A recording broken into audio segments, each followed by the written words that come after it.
I'd like to call to order the Board of Education meeting for Monday, June 10th. If everyone would rise to recite the Pledge of Allegiance. I pledge allegiance to the flag of the United States of America and to the republic for which it stands, one nation, under God, indivisible, with liberty and justice for all.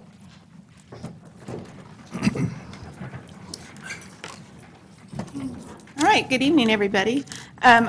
I'd like to note that we have all members present for the board meeting, and I would entertain an adoption of the agenda, including the supplemental personnel report. We do have, the one in our green folder is a little updated, isn't it, from the iPad, the agenda? Well, the change of the minutes, the date is corrected. There was a change in the numbers on one of the pages that we have, but those are in your folder, I do Okay. believe. I make a motion for approval of the consent agenda. Right? I have a motion the by, agenda. Ignore what I said. okay. Agenda. A motion by Tammy and a second by Tracy. All in favor? 7-0. And Tammy, you had a chance to look the bills over? I thought it looked good. I make a motion for approval of the bills. Okay. I'll second that motion. All right. A motion by Tammy and a second by Pamela. All in favor? 7-0. And Dr. Dirksen. Yes, ma'am. Madam President, if you would allow me, I'd like to just interject this into tonight's meeting. We have a nice meeting, well prepared, and I think we're organized, but I did want to take time to recognize the fantastic weekend we just had in our community. And really, it's a celebration for not only the school district, but for the city and the county and for all of Dodge City, because every report I got was a tremendous success on the Shrine Bowl, and it was an effort that didn't come from just one entity. It came because we do collaborate so well together and that we do so many things that I think we opened the eyes of a lot of Kansans on what hospitality is all about, and Dodge City should be pretty excited about all that did happen. So I just wanted to recognize all of our, we had so many administrators and classified and just everyone that was involved. It made me proud. So I wanted to celebrate that. Absolutely. Yeah, I was about as much of it as anybody, I think, and everything went well.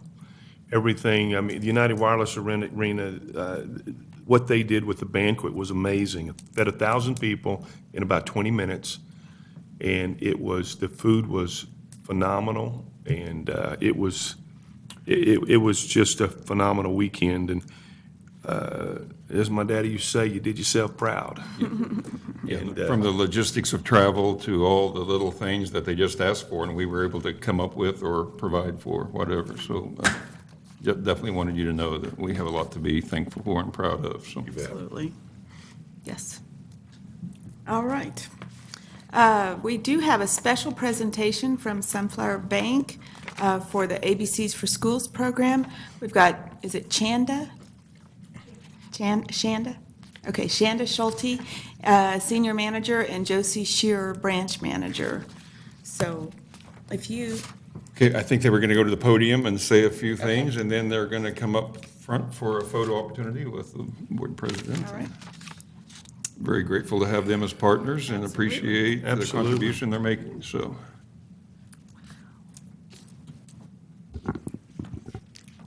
Good evening. I am Shanda Schulte. We are pretty excited to share the check this year with the district. Over the last 6 years, we've donated roughly $77,000 to Dodge City Public Schools. The press release that went out included all of Dodge City, so that also includes Sacred Heart donation in there as well. This was our 18th year of the program, and this year we added in a new School Spirit Award. This was for the school in Kansas that raised the most money out of all the participating schools, and Dodge City Public Schools won that contest. Wow. So there's an extra $500 added on. And also, Dodge City was the top school in all of Sunflower Bank, so not just Kansas, but Colorado and New Mexico as well. Wow, that's awesome. Well, thank you. Very impressive. Wonderful. Thank you. Thank you. Well, thank you, and please come forward. We'll take a photo opportunity. So, Very good. Are you gonna get up and chest bump some trash?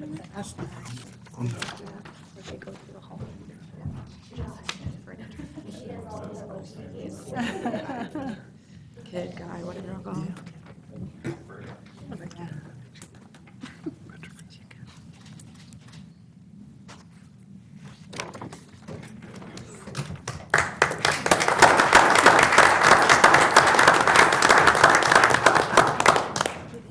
We'll be catching that. Oh, and unusually, after visitor portion, we do have some board action to accept that donation, just in following board policies. Yes, it's great to have such a great you. partnership and to give us that. That's Very wonderful. much. Thank you so much. And we do need a motion to approve the acceptance of that check. I'll make a motion. Okay, Jamie, I'll second it. and a second by Jeff. All in favor? 7-0. All right, recognition of visitors. Persons may present ideas or concerns regarding USD 443 schools. No action will be taken by the board at this meeting. Personalities and behavior of employees are not to be presented during this period, but are to be reported to the employee's immediate supervisor. The president shall determine the amount of time to be spent for citizen participation. If you'd like to address the board, please approach the podium at this time. Seeing nobody jump, we'll move ahead.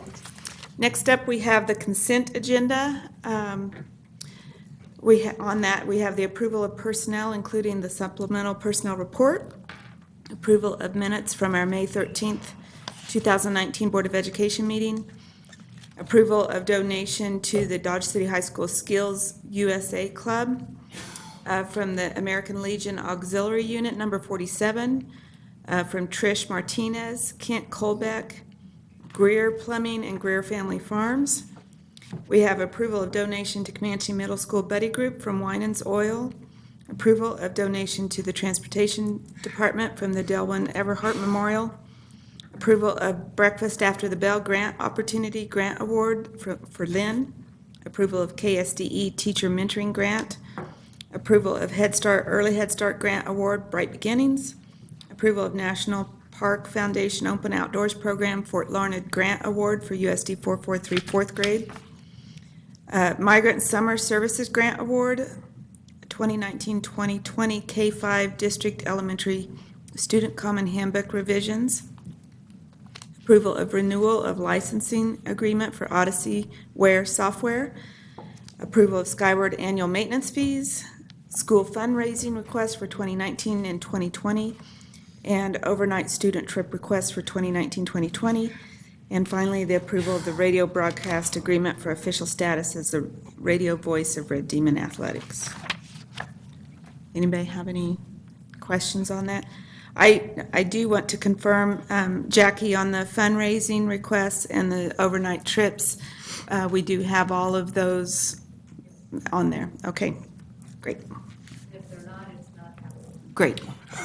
That's what I wanted to hear. Okay. Is this, real quick, is this for fundraisers for the next year? Because I had somebody approach me today on one for the 4th of July. So I don't know if they, I told them to contact you. Okay, just making sure. Okay.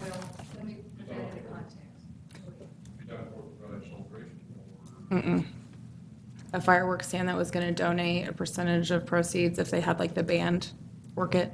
That's specific to one of these that falls under there for the band. Okay. Just want to make sure that was. Any other questions on these consent agenda items? I'll make a motion for approval for the Okay. consent agenda. All right. All right, motion by Tammy and a second by Pamela. All in favor? 7-0. Thank you. All right, new business, curriculum and instruction. Good evening, Dr. Dirksen, Board of Education.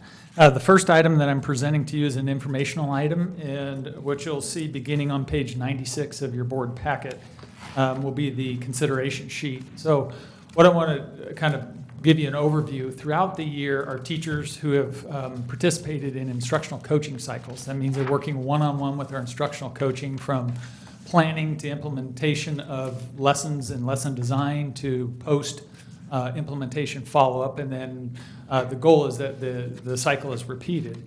And so what we wanted to do as part of our data collection and feedback is to make sure what are our teachers seeing as the value of those services provided. And so what you'll see, beginning on page 97, you can see that 94 teachers, now the only people that participated in the survey were teachers that went through an instructional coaching cycle. So you'll see the breakdown in that pie chart. Exactly what do you mean by cycle? The coaching cycle. So if they were, for example, in the cohort 1, which would be, let's say, English language arts teachers, and then throughout the year, through that link grant, they would work with a coach in particular and sit down and say, I want to visit with you about designing a lesson on explicit vocabulary. Okay. So they would start from that process. It would take quite a bit of time from the planning process to, in some cases, which you'll see and I'll explain here in a second, it might be the coach coming in and modeling a lesson or co-teaching a lesson with the teacher, to the final product, which is reflection of practice, and then what would be that next iteration from what they learned through the process. So that's what a coaching cycle would be. And each person, it was customized to their individual needs, but it was very much geared around the district curricular objectives. So that the pie chart on page 97 gives you a breakdown by building. And again, these are teachers that went through the coaching cycle this year. Next year, we're going to add in another third of our instructional staff into the LINK or the literacy grant coaching support.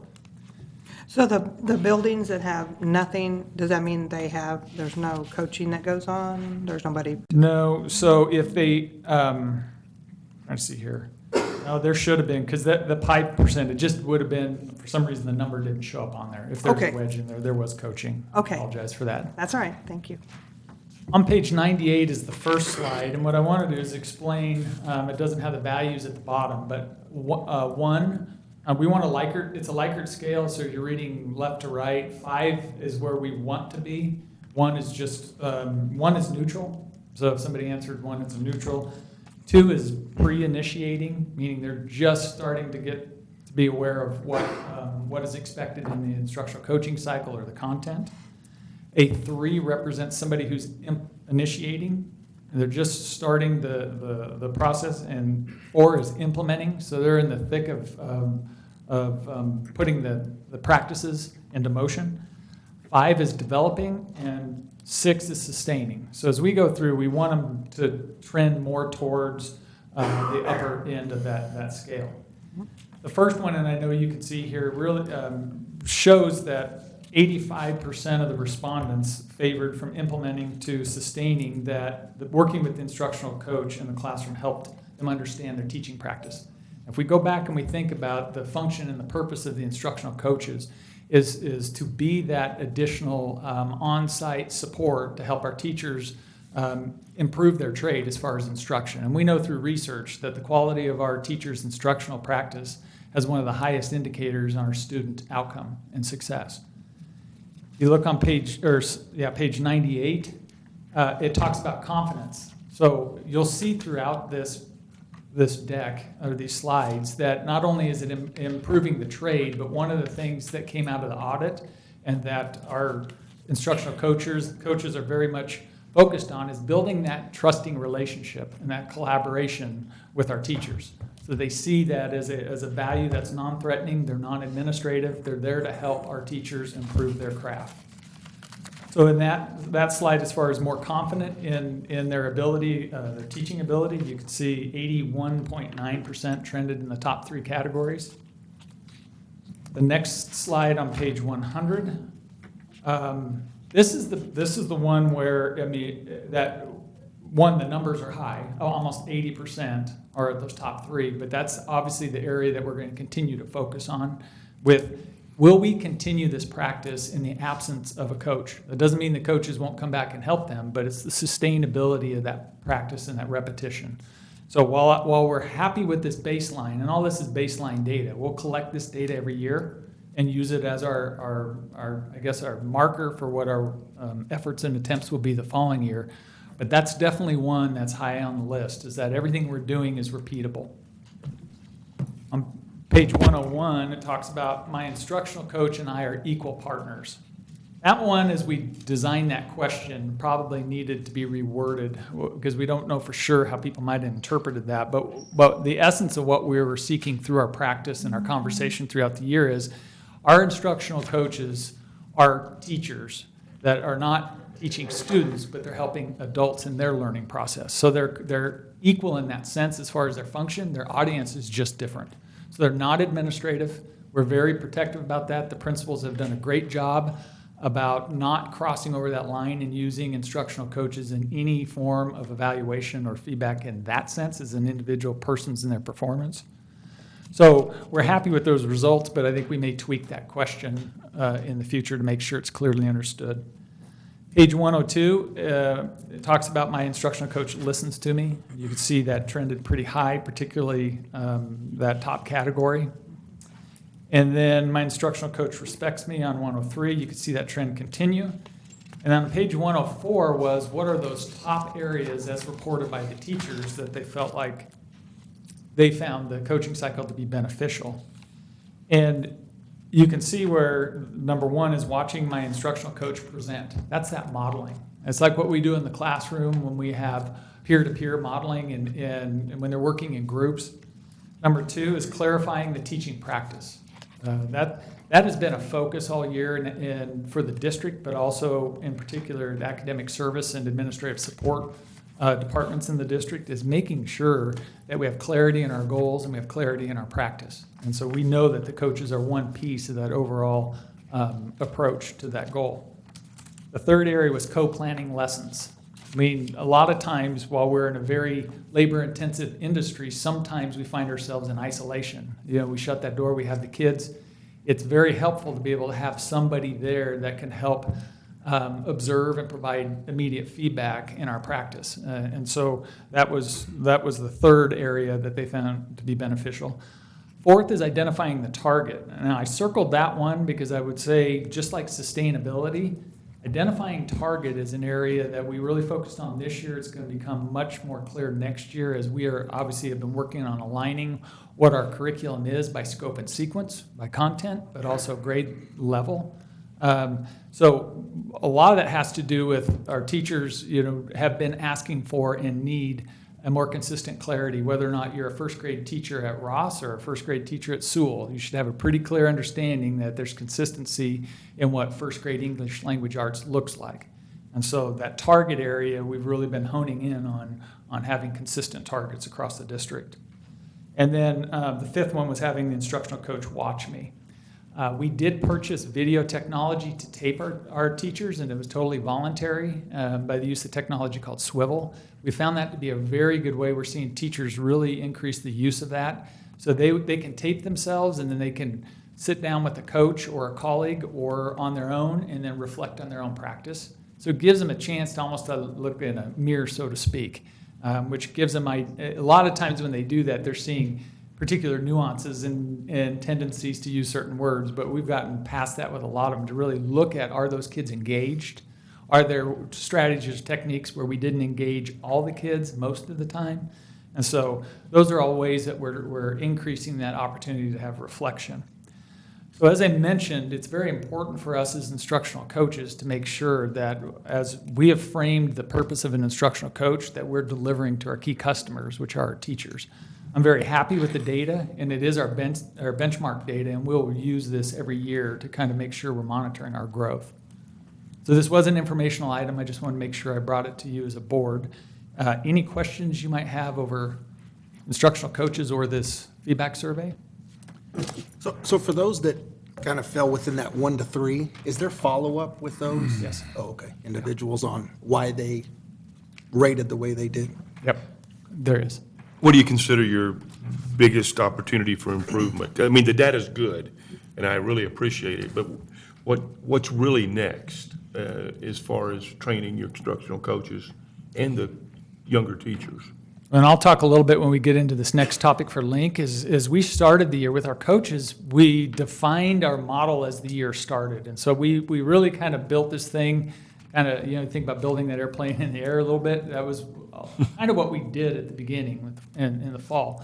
I think our improvements are to continue to shore up our instructional coaches' knowledge ahead of the curve with our teachers as we're rolling out things, so they're always in front of that knowledge and in their own comfort level with the content that's going out into the classrooms.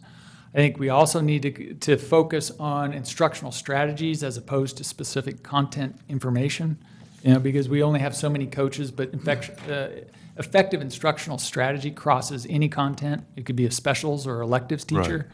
And so I think we're looking at what that good pedagogy and teaching, and more importantly, student learning is about.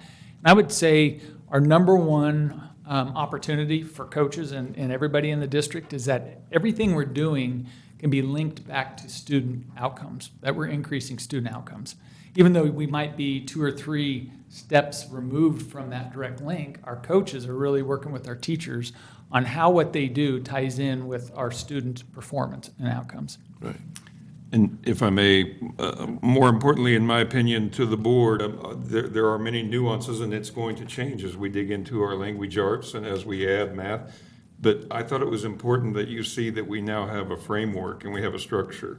And I know since I've been here that coaching and what we're actually doing has kind of been an unknown at some levels. And so I thought it was very important and worthwhile for you to hear something about what we are putting in place. And one of the many large assignments I gave our curriculum instruction position was to be in charge of the coaches, and he's done an outstanding job. And the coaches have too. I want you to know that they've really bought into it, and obviously the results show that. And so, Very good. Wanted you to be on top of that and know what's going on. So. Very good. Thank you. The next item is the Striving Readers Grant Year 2 request for acceptance. And obviously, you're aware that we received a 3-year grant, roughly $1,075,000 per year. So it's a very sizable grant, and to move the needle on our literacy, which is reading and writing, as well as our culturally responsive teaching environment. And so that's been our focus this past year. What I'm asking the board to do is to approve the grant for next year. It's required by KSDE. But before I do that, I just want to give you just a little bit of background information. The grant does require certain percentages to be spent in each area. We'll cap it. So for example, 15% of the annual and/or total budget goes into birth to K, 40% for K to 5, 20% for middle school, and 20% for high school. And so what we've done, and we started out, we're not unlike the other districts or consortiums in the LINK grant, or received this federal money and then passed to the state. We started out at the beginning of the year kind of really looking at our budget, looking at the grant narratives and our objectives, and then really starting to say, okay, how do we best put these dollars into serving these categories? And a lot of that was in place, and a lot of it we learned as we went throughout the year. And so we, as you're aware, we did hire staff. Kelly Clark is kind of the grant manager, so to speak, for the day-to-day operations. And then we have instructional coaches. We actually have 3 allotted throughout the grant, and some other positions. We also do a lot of contracting for consulting services, but we have really aligned those contracting services to what our goals are. In our outcomes. We do have an evaluator that we pay for out of this grant that's to come in and really to help us make sure that we are aligning what does $1 million look like at the end of the year. So that still is one of those things where you're looking at what is that impact and how does that affect students in the classroom. Most of our work this past year was awareness and education and training and scalability of our staff. As I mentioned to you before, I mean, we took on over 3 years to take our entire instructional staff, whether they're the industrial arts teacher in the CTE program or it's a 12th grade language arts teacher at the high school. All of our instructional staff are going to go through this training one of those 3 years. Now, some of them, cohort 1, will go through training for 3 years and then cohort 2 for 2. But we'll continue this grant. The whole purpose of this is that we build the cultural capacity. We use these dollars as one-time dollars to really leverage that our system so that when the grant does expire, we're able to continue and reap the benefits from it. Now, we have been, and I'm not going to say we're conservative, we're very wise with our dollars, but as we look at this, we did not, I mean, most of our money up front for the first semester went to the personnel. But out of $1 million, that doesn't make up a near fraction of it. So what we've done, and I had a report run as the end of June, we've used really either encumbered or expended. We're at about 50% of the budget. We do not, part of that for expenditure still has, for June, July, and August, we've got payroll. There's a lot of activities that the board's approved that are going to come out of that budget, so we'll drop that 50 significantly. But the link payroll, the summer pop-up activities, so we'll be paying staff to do that, the transportation, the materials. The activities or the trips that we have planned for parents and our students as part of LINK, our summer materials, as well as advertising and communication for this.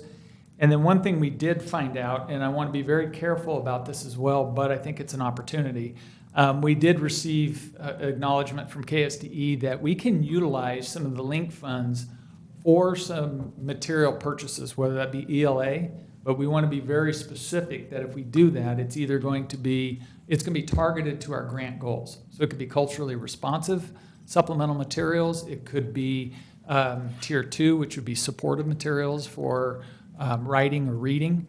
I guess what I want to say is I would not feel comfortable utilizing grant funds for a textbook purchase because it's just supplementing, it's supplanting. You know, we want to supplement the budget, not supplant it with our textbook budget. But we do have the availability there to maybe use some of those funds, some things we might not have been able to do out of the textbook item. And also, we did receive word that we will be able to carry over funds for a 4th year. So that'd be the 2021 year and 21-22, which is important to note because it allows us in our budget planning process to be able to look at continuation. It just gives us another year to not utilize general fund or LOB or other funds in the district, but utilize the grant to make sure that we're embedded and it's sustainable. So I will send you a copy of the budget. I'll make sure I email that in the week in review so that you can look at it. If you have any questions on expenditures or anything in the budget, I'd be more than happy to go over it with you. What kind of tools do we have in place to see the effectiveness of the LINK grant? Right now, as I mentioned earlier, most of our effort right now is on professional development and teacher implementation. So things like this teacher feedback survey, also feedback from our teachers during professional development. What we're working on right now is how do we make a direct link, kind of a cause and effect linkage between if we're teaching explicit vocabulary, how does that show up on an outcome? And so we've got work to do over the next 2 years to link that into whether it be a formative assessment, maybe something that the teachers are doing in the classroom, or some way that we can see that student outcome. We have looked at the walkthrough data, and so we use a research-based walkthrough tool with our administrators, and they go in for short segments to observe instruction. It's a good snapshot to give you an overarching viewpoint, but it's hard because of they're only in there 3 to 5 minutes. You see what you see at the time you're there, so we don't always get a measure something as specific as what's in the grant goal. So what we're looking at is doing something totally different. So the task that we have with Kim Myers, who's our evaluator, and I've met with her and Kelly Gillespie, is really sitting down with her saying, we have got to design something that gives us quantitative and qualitative feedback on student outcomes. So I have more of a where we're going than I have exactly what's been defined. But it's front and center because everything we're doing is data-driven, and we need to know that it is moving the needle on student outcomes. And that evaluator is a requirement of the grant. We have to have an evaluator for that, so that's very helpful. And I think the carryover is a great thing because one of our goals is to sustain whatever programs we develop and see how we can continue them on. Because if this does work and we succeed at improving our literacy, we don't want to drop that because we've lost the LINK grant. We want to keep going. So I'm excited about that. The one interesting thing on the evaluation is that's the one thing that all of the districts and the consortium in this have been asking the KSDE staff is for assistance, but they, for whatever reason in the grant, they want it very much local control on that one piece. They're very tight on the budget and they're tight on some other things, but when it comes to the evaluation, they pretty much say, we can't really help you with that. That's up to the local control to determine how you're going to measure your outcomes. I'm interested in the summer trips. What kind of response are you getting with that? It just opened up last week. Yeah, come on up. Oh, okay. Yeah. Hey, when in doubt, get the expert, right? That's a good question. So I'll jump to that, and then Regina will go to the video. So we have started promoting Dodge City Link, the activities that are taking place. And the first one is to the Sedgwick County Zoo. What these are designed for are for families to actually sign up, take their students so that they learn how to have these excursions. So we had 60 sign up for the first one. We have several more that have already signed up for Tanganyika. We will have a trip to Exploration Place and to the Cosmosphere. But we had 60 sign up for Sedgwick County Zoo. So we're pretty excited about that, and I think we'll continue to see those efforts grow. So how we're promoting it is that we've got some social media. We've been putting that out. We've delivered some flyers, contacted some schools to really send out information, as you know, to their parents, so that they're also getting the information from the school itself. So, so far that's working really well, and we're pretty excited about that. The pop-up activities that are taking place will also help Kelly with marketing those, and they're half-day sessions, which are for art, music, cooking, and STEM. So be looking for more information on that. Okay. At this point, I'd love to share with you Maria Kane, our Career Pathways Coordinator. She signed up to go to San Diego to Marine Boot Camp, and so I'm going to have Regina play this clip. It's in session this week for about a dozen Kansas teachers getting a special lesson from the Marines. They're at boot camp in San Diego to learn firsthand what recruits go through in 13 weeks of training. And the Marines also invited Kansas Stephanie Bergman along for the intense training. The only words that will come out of your mouth is yes, sir, or no, sir. When asked a question, do you understand? Yes, sir! It starts before they even get off the bus. You will not take anything out of your pockets, do you understand? Yes, sir! Marine recruits at boot camp in San Diego. Something, do you understand? Yes, sir! And now some teachers getting a taste. When you get on my bus, Those who could influence students and their decision to enlist. yes, sir! We're looking for those teachers who are, maybe uninformed, maybe skeptical, or maybe even have a negative opinion of the Marine Corps. Get off your bus! This in-your-face sales pitch might change a few minds, or at least open their eyes. I don't think very many people at all know what goes on here, let alone teachers. The learning begins here at the Yellow Footprints, where recruits. Thank you. There's our star. So anyway, you'll find some more clips if you tune in to KSN. You can look those up. I think they're going to have another segment tonight, and also Where's Shane on kwach.com. He was out there too, so she's been featured in a couple of different of those segments. So you might take a look at that. Her goal was to really get in there, and then also to be able to network with these recruiters, so that we can build better relationships with them and helping to guide students, if that's the career that they choose, that we have more information here and that we have more contacts with the Marine recruiters. So anyway, she was pretty excited to be accepted, and then she's gotten a little bit of media play for that. So we're especially proud of that. When she gets back in a board meeting, can we have her come talk about her experience? Absolutely. I Oh, I'd bet love she'll that. be happy to do that. Friday evening, when she was getting ready to get on the plane, she said it was the best week she's had. Wow. She was pretty excited about it. She did a little bit of training ahead of time. So Smart. right.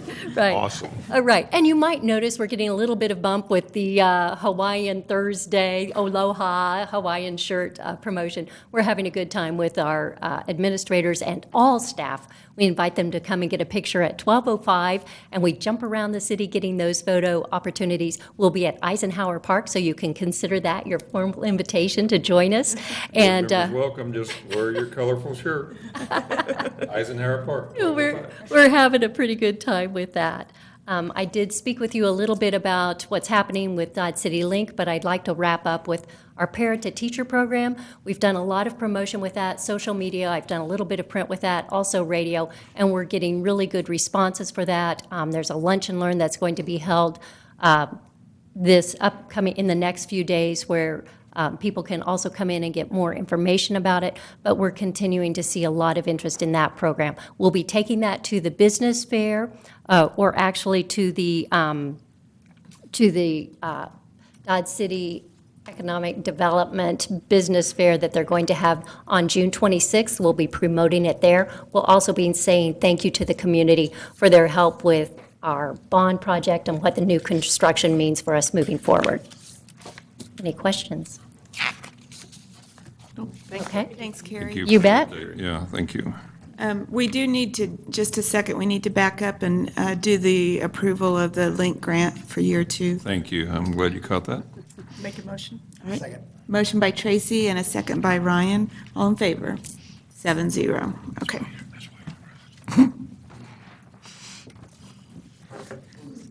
Well, good evening, Madam President, board members, Dr. Dirksen. This evening, I am bringing to you some information regarding a process that seems like it's taken a very long time.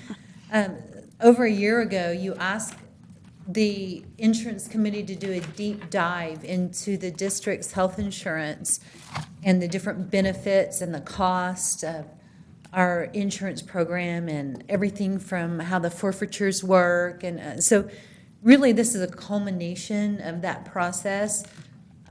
We spent some time visiting with Sarah Sampson at various board meetings and different meetings, and her recommendation was to put out an RFP, request for proposals from various insurance brokers. So we did that.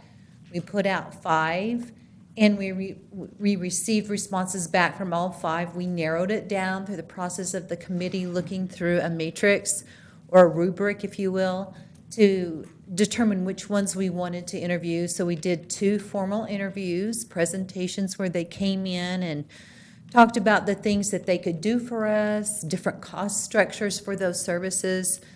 Ultimately, the committee overwhelmingly decided to remain with benefit health advisors under a new fee structure. And under that new fee structure will save the district about $40,000 per year. So it was time well spent. The money that we'll save in that fee structure pays for Sarah Sampson's services about 3 times over. So that was a good investment to do that. So what I wanted to talk to you about tonight is just ask you to accept the committee's proposal to stay with Benefit Health Advisor, and also say that we believe it's important that in about 3 years we determine if we need to go through this process again, where we know that we're doing the very best that we can for our employees and for the district dollars. So that's my request to you tonight. Anybody have any questions? I will say that being on the committee, that it was, I appreciated the committee. I appreciated all the work. People took it seriously, and there was a lot of good discussion. And hopefully, we're going through some plan design issues. And hopefully, I would really like to have something to present to the teachers, maybe even at the, because it's such an important issue, even at the beginning of the year assembly. I think that's entirely possible. Some plan design changes, cost savings, and those things, because I think we can make a real difference in the plan going through that process that we'll go through. The committee did meet with Brian Hillier from Benefit Health Advisors this afternoon, and we're tossing around a lot of different ideas. And it's really exciting to see the possibilities that when you figure out how you can utilize the resources you have to give something better. I will say that I'm a little nervous that we're going to try to push it out real quickly, and there'll be a lot of education that needs to happen with a new product. So we're still working through that. We're going to meet with him again in maybe 10 days or so and go through some more discussion. So we will have a proposal to bring to the board, we're hoping, at the July 8th meeting, to tell you what we anticipate doing differently in the program moving forward. Very good.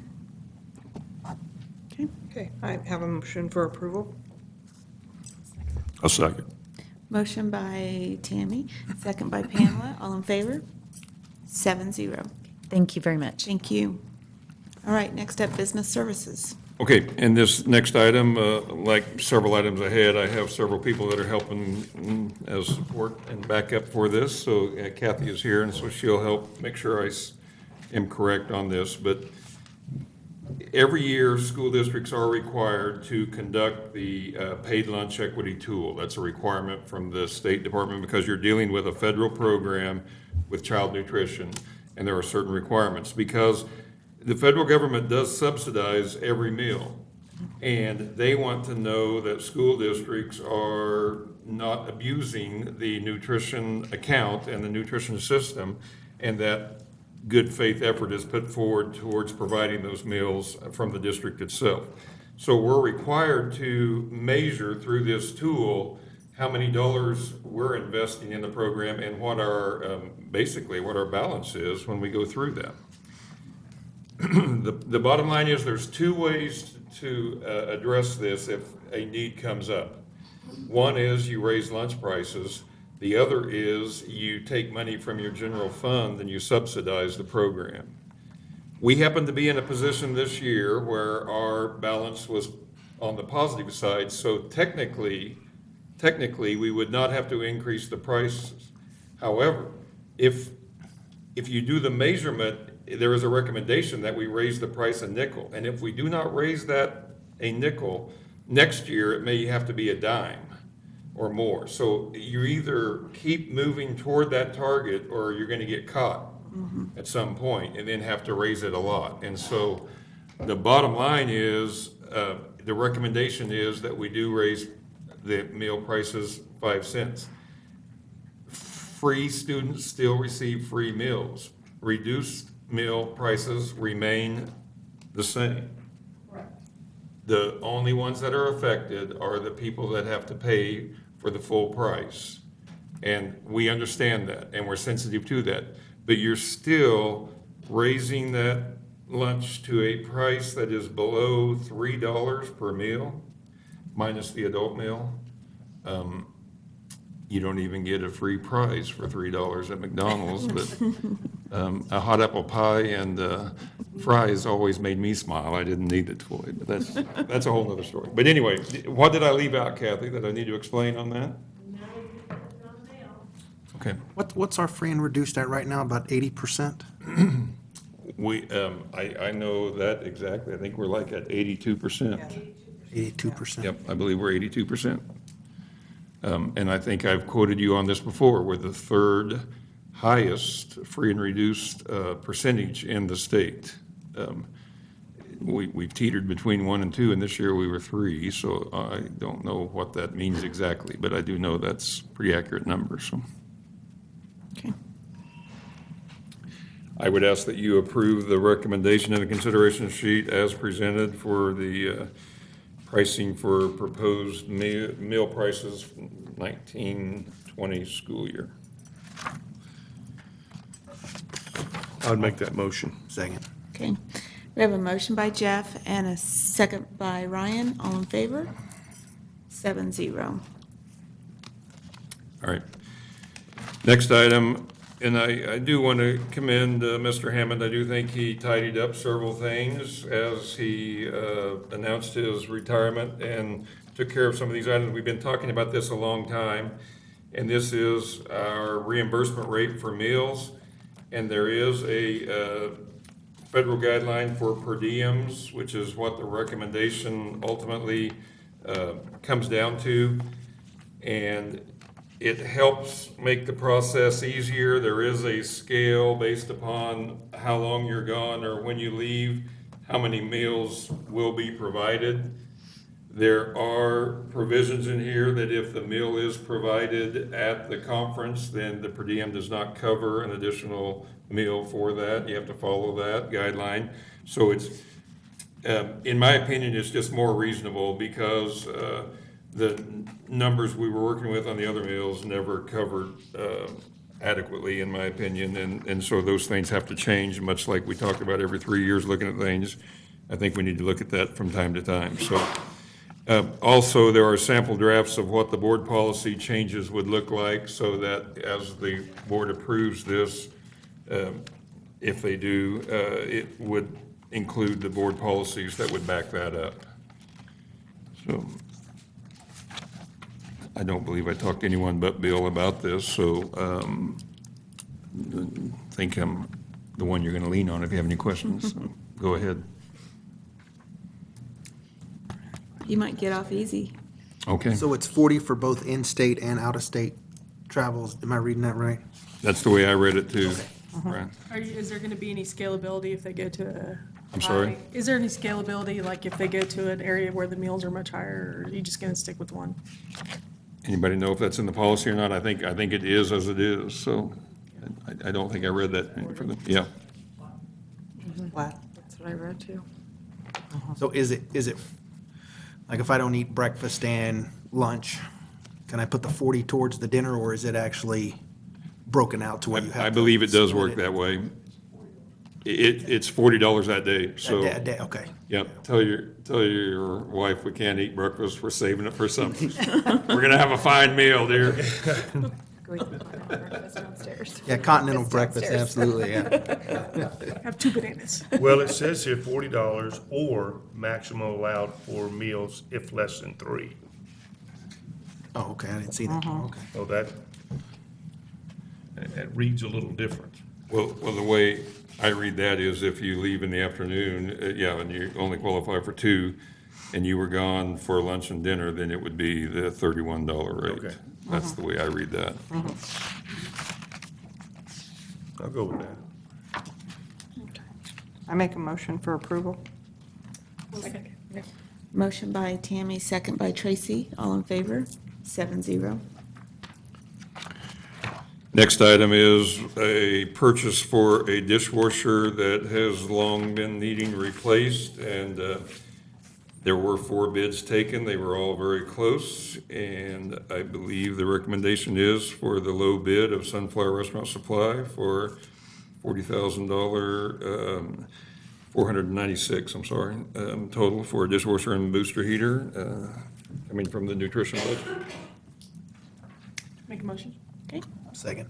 Motion by Tracy, second by Ryan. All in favor? 7-0. Next item is, we did have a request from Fee Insurance, who is our insurance provider for property and casualty, and they're asking for an increase in their service charge. I want to point out on the current considerations, I think that could have been awarded a little differently in that Fee Insurance is requesting an increase in their service fee to $50,000, but their current fee has been $40,000. So I want to point that out, that they're only asking for the $10,000 increase. And I also think it's important that you understand that the new fee is only 41% of what a commission type paid fee would be if we were still using the old format. And Mr. Hammond did provide a summary of our calculations of how much we have saved in the last 4 years based on this change in fee service. Am I saying that right, Mary? That's correct. And it exceeds $250,000 that we've saved by using this fee service charge as opposed to commission, which, don't be confused, that is much like the process that we're now trying to incorporate in our health insurance as well. So we continue to strive to save some dollars. So I'm very happy with the savings that we have made, and I do believe that we receive a lot of attention and help and support, and I would ask that you support the recommended increase for the renewal for fee insurance. And hasn't it been several years since we've had an increase, We're just finishing the 4th year. since there was an increase? This is where we started. Gotcha, This is where we started. It's been Yep. in place for 4 years. gotcha. Okay. I would make a motion, we approve the increase in the fee. Okay. A second. Motion by Jeff, second by Tammy. All in favor? 7-0. All right. And I want to highlight this because I think it's deserving, but I think on the next to last day of Bill's work career at USD 443, if you approve this, I think he saved us some significant dollars. And it's really significant. And it was one of those aha moments in which I think he contacted Mary several times, and Mary contacted the corporate office several times. And we found that by changing our hail and wind deductible from the current 25,000 to a 75,000 deductible, we will save in the annual premium $115,000. Every year. Annually. Now, I'm close to wood, so I can knock on it. That increase of deductible is only for wind and hail events. So if we still have a fire event or we still have a vandalism event, the deductible remains $25,000. That's correct. If we have 2 wind and hail events in the district, that only puts us at $100,000 more for the deductible than it would have been with the old premium, and we still would have had a $15,000 savings in the premium that year. Am I saying that correctly? So it would actually take 3 of those. And if it was a widespread event, it's 1 deductible for a widespread event. It's an occurrence deductible. So if the storm blows in and it blows all the way across the city, it is 1 deductible. I've asked several questions, and to me, this seems like a no-brainer, and I don't know how long it'll last, but I think it's really neat that there was a savings, and I commend Mr. Hammond for coming up with that, and with Mary's help there toward the end of his career. That's a very generous premium deduction for a higher deductible. I've not seen one quite like that. I'm glad to know that you felt. Step up to the microphone, Mary, if you don't mind. You're on now. You don't, Jeff, you don't need me to tell you that that's kind of an anomaly. It Yeah, is not really is. textbook. Dr. Durskin and I talked today about the fact that normally the rule of thumb is when you're going to increase your deductible, you need to save that difference in 3 to 4 years. Right. The fact that you're going to save it twice in the first year is just off the charts. And it's like I told Dr. Durskin, I can't guarantee you that it'll happen past this year, but it's $115,000, and we can talk about it when we come to it next year. So vote quick and sign the paperwork. I went back to the company twice. I went back twice because I thought my calculator didn't work. Oh, my goodness, yeah. I'll make a motion. All right. I'll second. We have a motion by Tracy and a second by Jamie. All in favor? 7-0. Thanks, Mary. Jeff, did you want to say something? You were looking real, No. okay. No, that's just good. EMC is usually not that nice.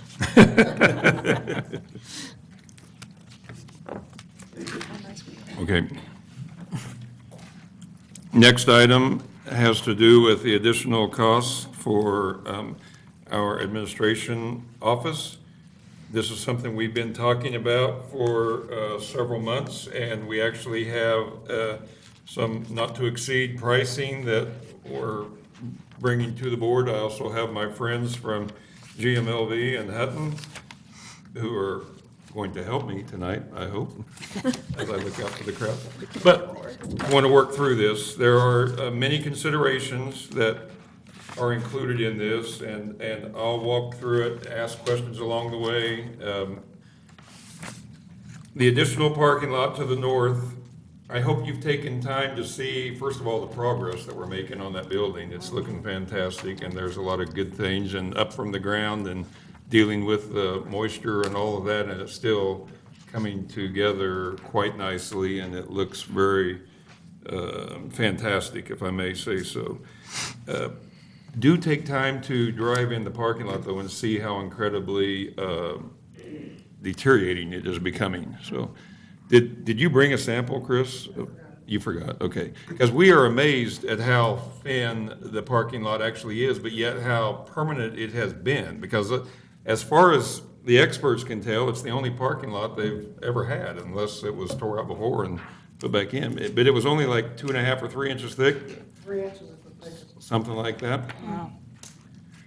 So we're proposing a base bid of 6 to 8 inch pavement, and the 8 inch would be in the roadway portion, the driveway. That would be an east-west portion. That would be from the entrance all the way to the west side toward the fire station road. Is that First Street? Or is that what it is? Okay, so that's the base bid, $904,055. Then there's an ad for a storm sewer line, which is a requirement for the drainage that will be necessary there. And then while we're at it, before we do the paving, there needs to be some conduit for the 3 light poles. So that's an ad. And then, someone help me on this, but the district future ad is for Wi-Fi capability. And I guess that's in addition to the total, isn't it? But we need to consider that. And Ray is here tonight. Ray, have you talked about this? Yeah, I brought it up. Pull your microphone up and tell us what that would mean. What the idea is to have, when people are in the parking lot, to be able to access our network, whether that's for the public, because we gave out iPads, so that's another avenue people would have to drive up to and use the internet over the weekend or during the day.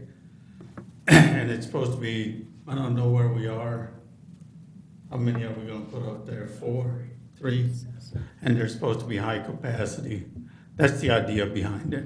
And it's to help make our facility usable to the community, and it's not unlike what we do at some of the school sites, but it would be a large open area for that. And without doing this, we wouldn't have that capability, and it would be much harder to provide. It'd be much harder, yes. All right. So that's an additional cost, but that is something that is worth thinking about. And Ray, this didn't come from your trip to Wichita, did it? This just came? Yes, it did. It did? Actually, we talked about it before, but I brought it up again. We talked about it at the beginning as well. I think it fell asleep, but we talked about it again in Wichita.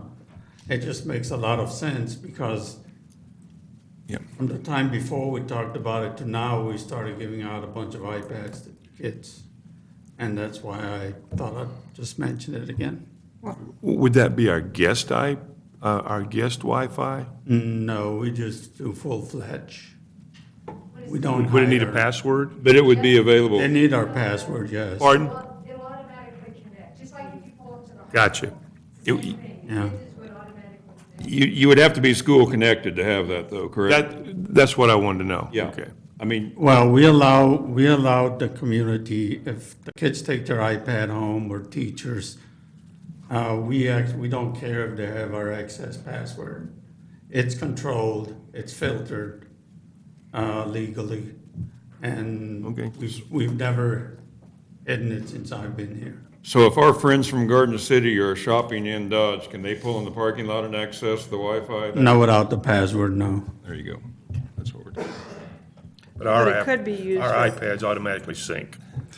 Once Let me it's just set up, say, once it's set good. up for like the iPad or USD 443 wireless, wherever you go in the district, it just connects. Gotcha. That was a joke. When you drive down to high school on a weekend or a Sunday evening, you'll see a bunch of cars in the parking lot, kids are connecting to do assignments. That's what it's all about.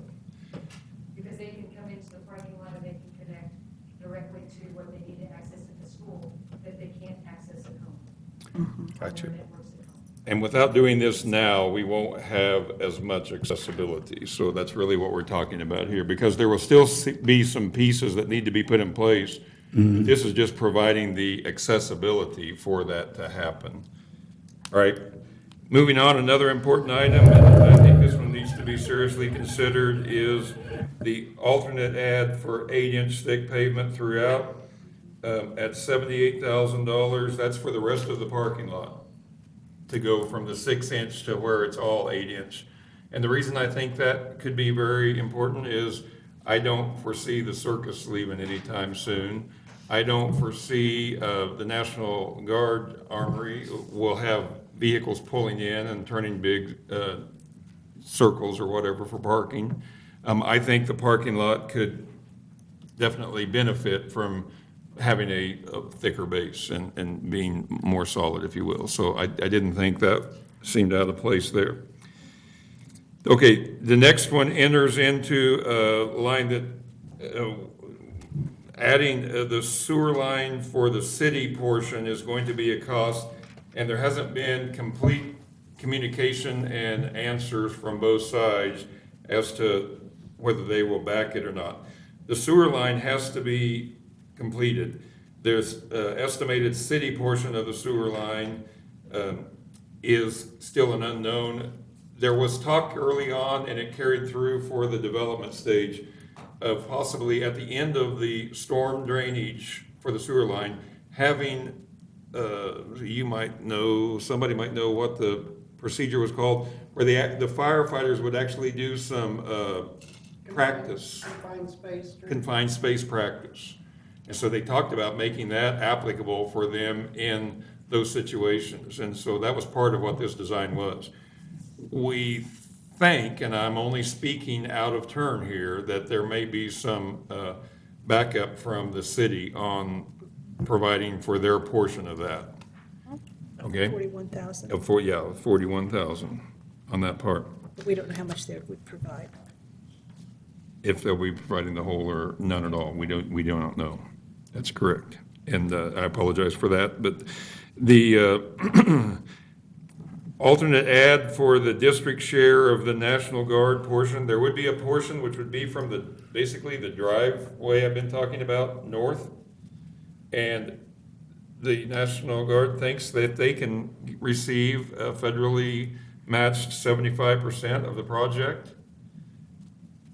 They think they can receive that. We've actually made some calls today. There have been calls made in the last 3 months. There's been 5 or 6 calls that I know of. And we tried to call today to get a full-fledged commitment, and we did not get that today. It's still in the works. There's still the possibility. They still strongly want to recommend it, but there is nobody that can drop the hammer to say that that 300,000 is coming. What we've talked about, we met today with gentlemen that are here. That portion is toward the tail end of the whole project, as far as being on the very north end of where they would need to be. And so it may not be imperative tonight, but I want you to know that conversation is taking place. I believe once they see what we're doing with the parking lot and with the project, it may come together appropriately. But that's the best answer I have at this time. If any of you have anything to add to that, speak now. Chris, do you mind going to the microphone so everybody, including all the viewers at home that are interested, can hear? Just to be clear, but that difference between the blue and the red area, that is the actual property line between the district's property and the National Guard. So that was just a clarification to make. That's a good point, and that's in your materials on page 145.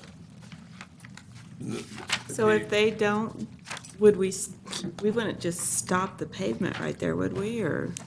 I don't believe we would stop there, but what we're trying to do is access resources from the federal government that would, because typically they use that portion, it's just for large night events that we would be using that portion. But they have rights to it, and technically it's their property. And so we're just trying to combine this and make it a partnership. Right. And so I want you to know, I think there's a good chance this will happen, and contacting Pat Roberts might be the answer. You know, I think that we need to utilize all the efforts that we can make, and so that might be another angle that we take. So the district's commitment on this part of the additional costs would be $1.1 million, $4,960 plus the $27,085. But there's more. If you turn the page, there are exterior improvements to the existing Civic Center that we've talked about many times. In your handout materials, there were excellent photographs of the different sides of the building and what those improvements would mean. I guarantee you we're making a major improvement to the north side. I would hate to have all of the building features that we're going to have on the north side and not address the grand old lady, if you will, on the south side that needs to be given the proper attention to dress properly for show. I mean, that's the bottom line, people. Drive by it. The paint needs addressed. The point tuck needs to be redone. All of these things, I think, are very legitimate improvements that are necessity for keeping that building sustainable for the next 50 years. And I think it's capable of that. Well, and we want it to look like a cohesive building when it's done. We don't want it to look like we added a new building to an old building. Exactly. And I do believe they're going to complement and tie in together very nicely. There's a history of that, and I think it's going to be fantastic. As we address that, we also have to be aware of our ADA requirements, and there are 2 restrooms that can be, one added and one remodeled.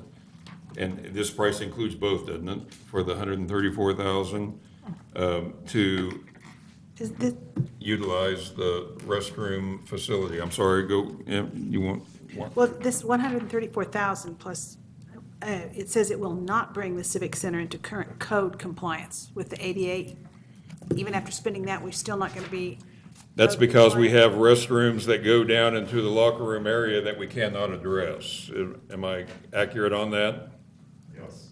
For that price. I mean, to address it would be a significant increase in dollars. Mike, do you want to talk about that? Please go to the microphone. Mike is architect with GMLV. And Mike, I apologize, I can't think of your last name. I'm Mike the architect.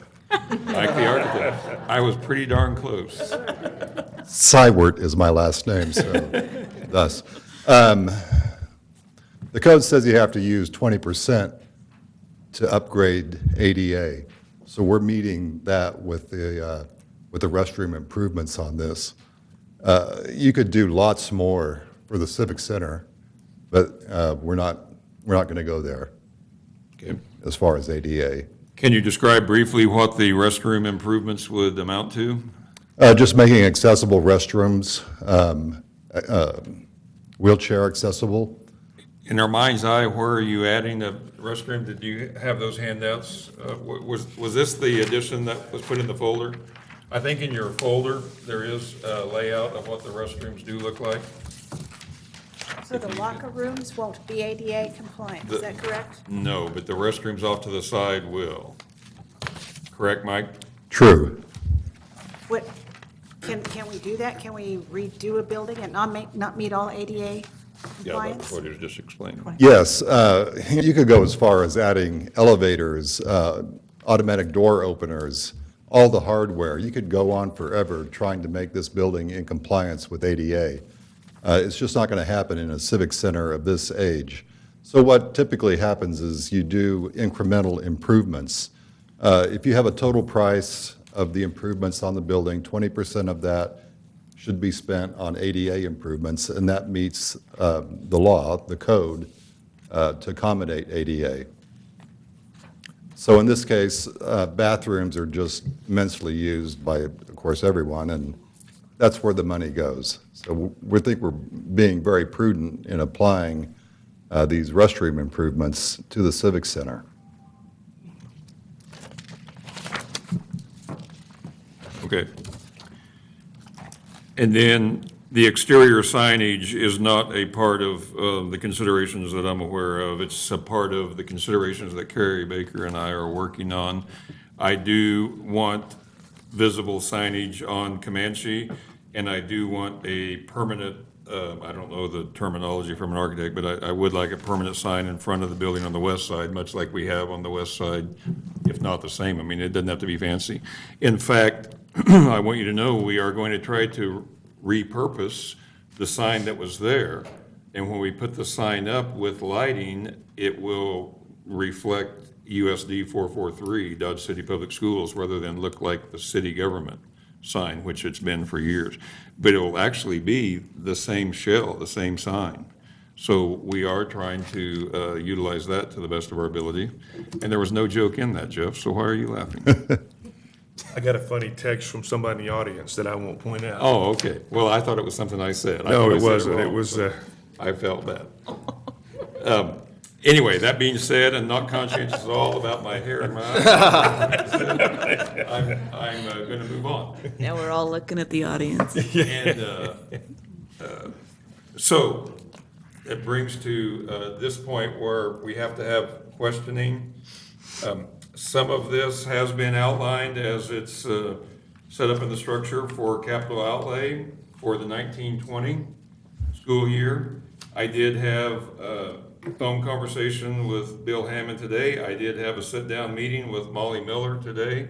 I did meet with the architects and Chris and construction manager from Hutton, and do believe this fits in line with what we've been talking about, and it's part of completing the total project. An additional 1.1 million. No, ma'am. No, okay, good. It would be an additional. 1.1 plus 450. Yeah, it would be the 1.1 plus the 4 or 5 and the 1, 3. 6, 7. Yep, it's the Closer whole to 9 7. yards. It can be. I mean, those are decisions the board has to make. So, yeah, 1.7. I guess I want to make sure you understand we need the parking lot. And I really have a hard time believing that we would build all that new and not take care of the old. I think that has to be addressed. And the other thing that I think I said today that needs to be said here is I don't believe you will be able to do this for that price 2 or 3 years down the road. Do you In have fact, a ballpark of, like, if we did the 88 on down the road, what, do you have an idea of what that would cost us if we did that later? We're going up inflation on construction materials, 5% a year. I was going to say 3. There's a lot of concern on the tariff right now, and we talked about that today, and how, getting this is something we have to consider. There's also, having them right here makes it a more flexible situation at this current time. I believe that it's all part of the total package that has to be considered. I agree. I would not consider ADA, you just have to have it. Yeah, the ADA, I don't think we can do that, otherwise we will be Yeah. working against code And on the- that. And the parking lot is a mess. And I'm the just sign- gonna say this, though, I find it hard to, any project I've ever done, a parking lot was included in the original bid on the building. Because it's pretty obvious you're gonna need a new parking lot. So to me, I would have thought that would have been in the original bid of the building. I think Ryan can address that. Please go to the I'm mic. not saying that it wasn't, but I'm just saying anything, it's like a house, you get a house bid on a deal, you're getting a driveway. So when we put our GMP together, the portion of the parking lot that was immediately surrounding the new administration center was designed, and so we put a price to that, a firm GMP price. At the bottom of that spreadsheet, which I think is included in the packet here somewhere, there were some order of magnitude allowances that we kind of, took our best estimate without a firm bid back on that, and it's on page 147. And tried to kind of allow for some future expenses that may be anticipated, and at that time, we kind of thought the north parking would be $920,000. And you can see some additional numbers down there. It does include the exterior lighting at $55,000. The Civic Center restroom, north and south, which is the same number that we've got here, because that was an alternate to the bid. So we did have that number firm at the time, and then a $400,000 for Civic Center improvement, so. Considering how long we've used this building, I would think we would want that building to be the best we can do. And you're confident the money is there to do that, Dr. Dirksen? Yes, sir. Okay. Based on that information that I received today and talking to Molly, I think it sets a priority that we are going to give attention to the administration office, and I think that will be something that we have to give consideration to as we look at other projects, as we look at Memorial Stadium, as we look at all the other capital outlay needs that we'll have in the district. But what are we going to be if we have a nice office and we don't have a parking lot? Right, you've got to. We have to address some of these issues and want it to be a permanent structure that lasts a long time. So I like the way it's put together. What was the amount of capital outlay projects this year that we didn't approve? So what's the impact if we spend this? the allocated, the leftover capital outlay that we couldn't get to. I mean, what is that gonna, what's the impact for the other schools if we invest in the parking lot from a 6-inch to an 8-inch? Well, I think I can answer that this way, because when I was looking at it and Molly and I were talking, we really saw this as being some of our waiting from the new facilities money that we receive, which is one-time money. And so technically, it shouldn't have any impact over what we normally do in a normal year with our capital outlay, because I'm not taking from the capital outlay itself, I'm taking from the one-time money that we'll receive next year on the new facilities waiting for what the state rewards us for on that, so. Do we know what that amount is? I can get that to you. I don't know that off the top of my head, but that was, it definitely, this fits within that amount. I can tell you that, so.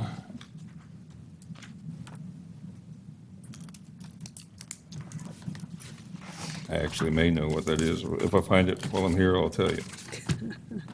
I brought a lot of papers tonight because I knew I was on the hot seat more often than normal. So. Yes. Yes, it did. We received some this year and we received some next year, so that's absolutely right. Thank you. I would hate to see us skimp on, I mean, this facility, I think, needs these items. And we committed to it. I think we have to do it to the best of our ability. So I don't know if you're ready to call for a motion, but I would be ready to give one. That we approve these extra expenditures in the amount of, gotta have an ad up here. I think it's in, it isn't the total project in one of these options here? 331, let's see, no, 1.847. Somebody add for me. What's on page 144, Ryan?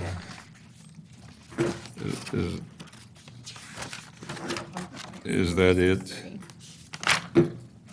That, I think that 1.463845. the National Guard portion.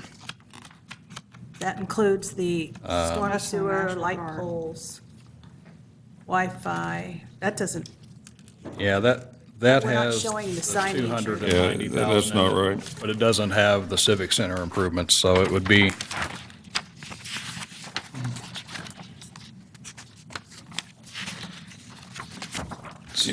Yeah, maybe I quoted you wrong on that.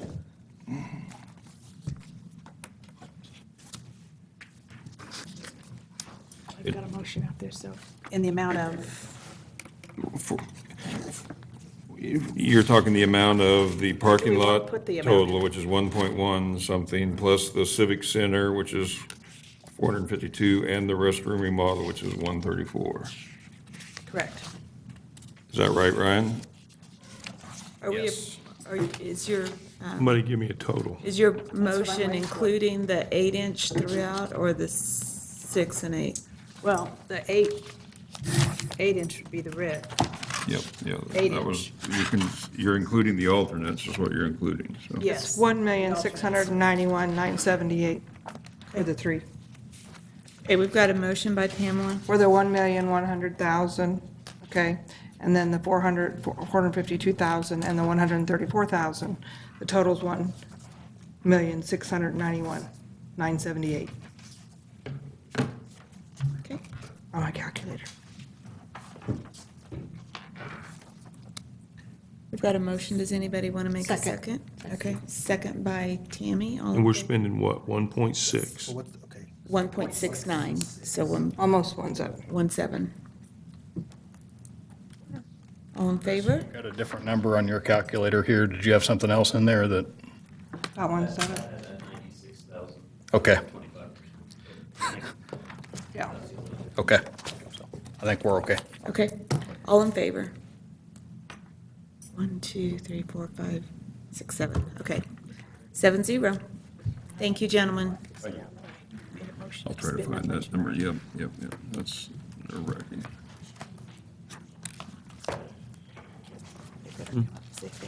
It's a motion by Pamela and a second by Jeff. I think this will finish our district what we committed to begin with, and it'll be a facility we'll be proud of in years to come.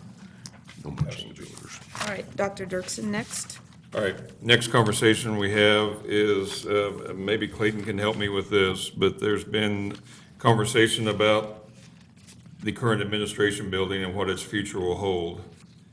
One consideration is disposal of this, whether that be that we give it to somebody or that we have it tore down, I believe is accurate. Right. So back in April, Bill, Brian Delzite, and myself sat down and talked through the different options of this administration building and what to do with it. This is listed as an information item, but I think I can get some direction from the board as to where to go from here. Initially, I'd looked at bringing an RFP to the board for approval, but we wanted to take a first step and just kind of take the temperature of the board about what you're wanting to do going forward.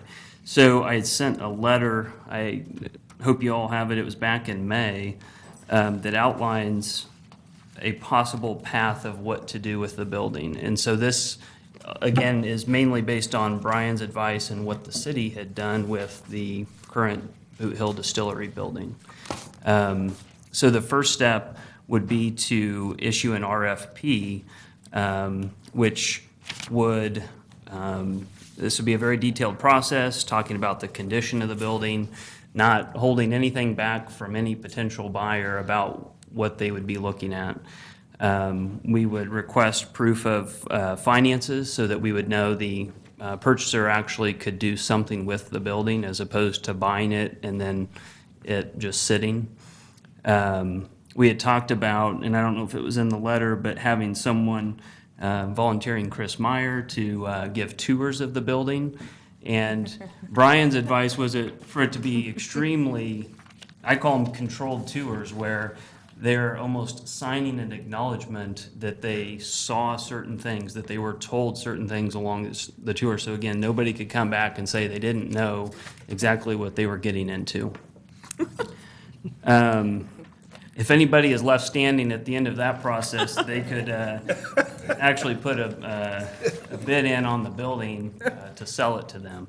And you guys would consider that. And this puts ultimate kind of control in the district's hands about what happens to the building. Again, we also went through this with a property on 6th Street recently where it was purchased and it's just sitting there. So we want something to be done with the building. So this would allow us to get maximum information. If there's no viable purchasers, we could try again. If we don't get anywhere with that, then you could list it just on different worldwide websites for listing a property such as this. Again, being transparent about the condition and see if anybody bites. If they don't bite, Brian was very adamant that an auction is not a good way to dispose of this building. And again, we just start to lose control about who's purchasing the building as we would go towards something like an auction. I think that's what happened with the Trinity building, if I'm not mistaken, on 6th Street, where it was auctioned and now it's just sitting. And that's not what we want to happen. So if it would not sell in the previous ways, then really demoing the building would probably be the final option.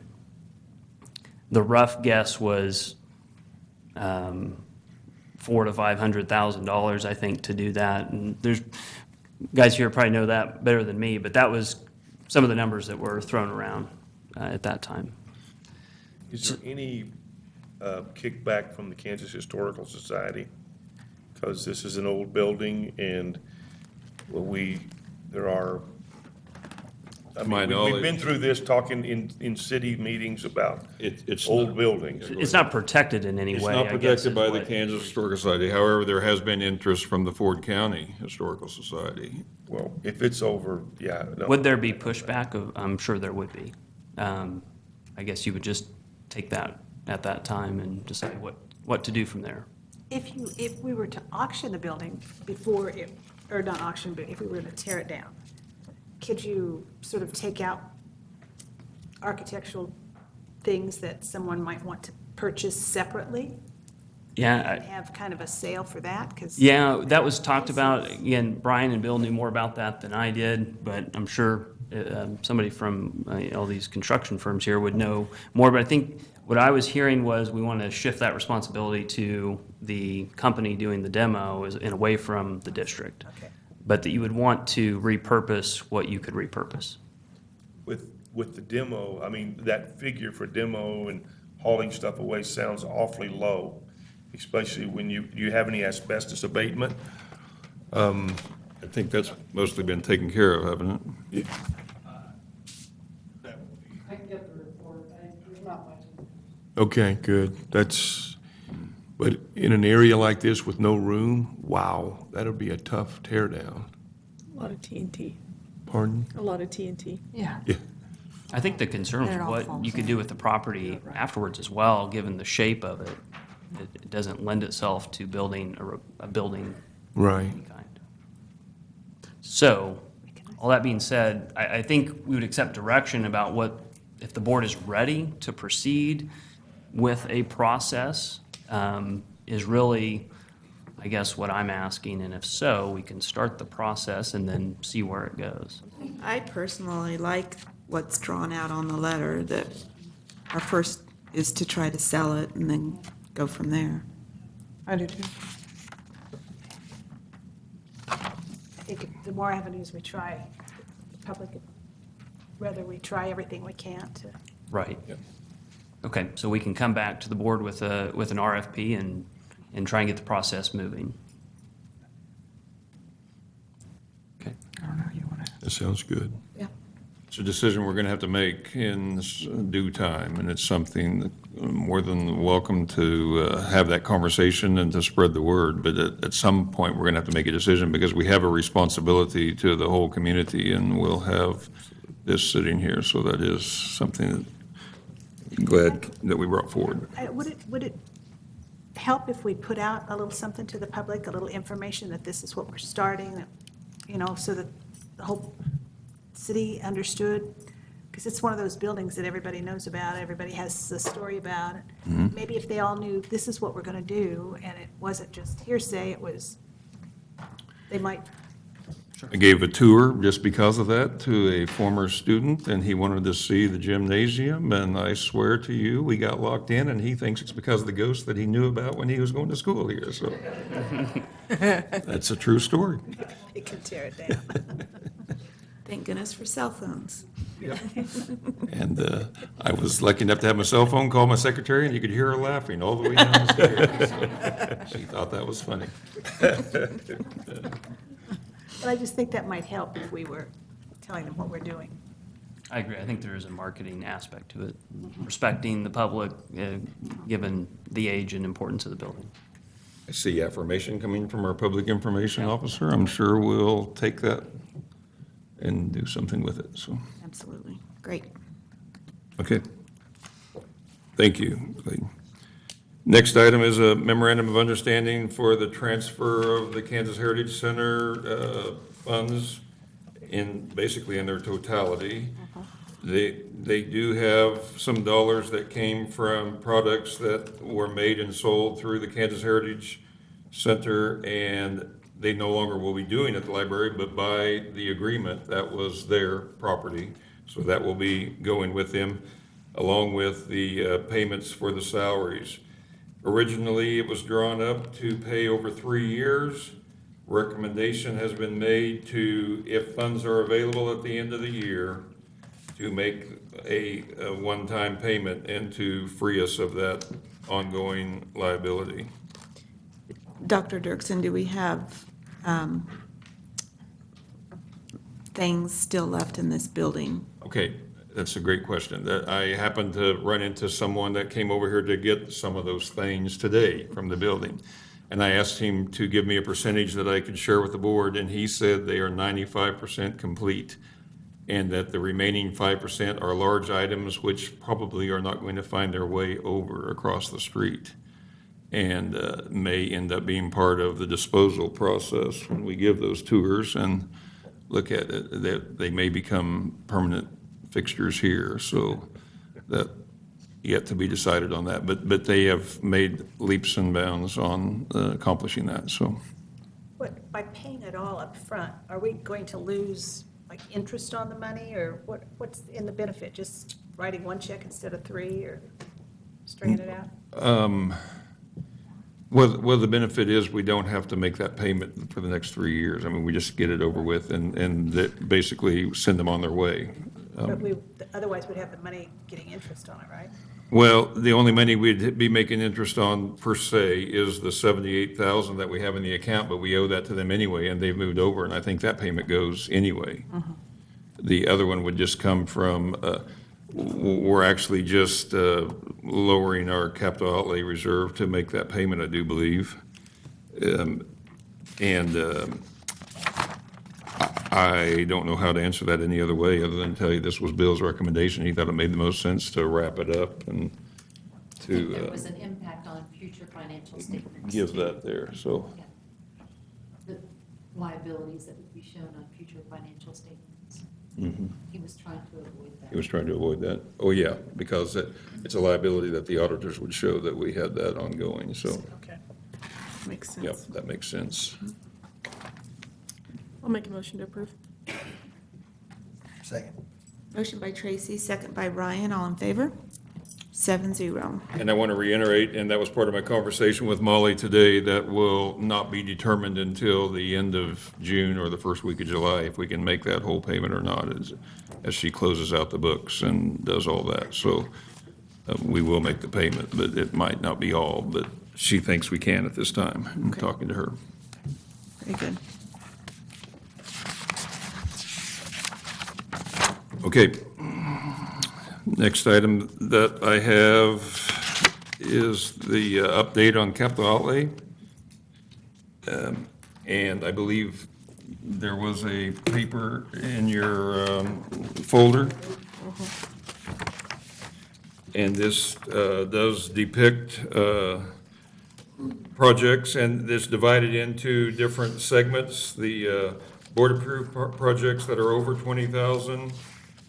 And there's 2 pages of that, and then there are some projects that are being followed that are under 20,000. And then there are Civic Center Administration Building dollars that have also been outlined here, because we've treated that as a separate entity all along. So the very first item I might point out that there are good notes or explanations, I think, on the side that show how the bids increased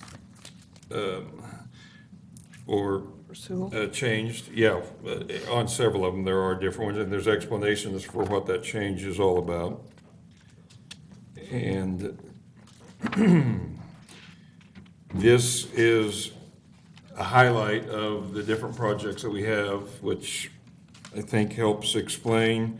It's something that we anticipate we can provide for you on a monthly basis in a monthly report, and let you see how we are maintaining the balances of the projects that we've started and where they're at.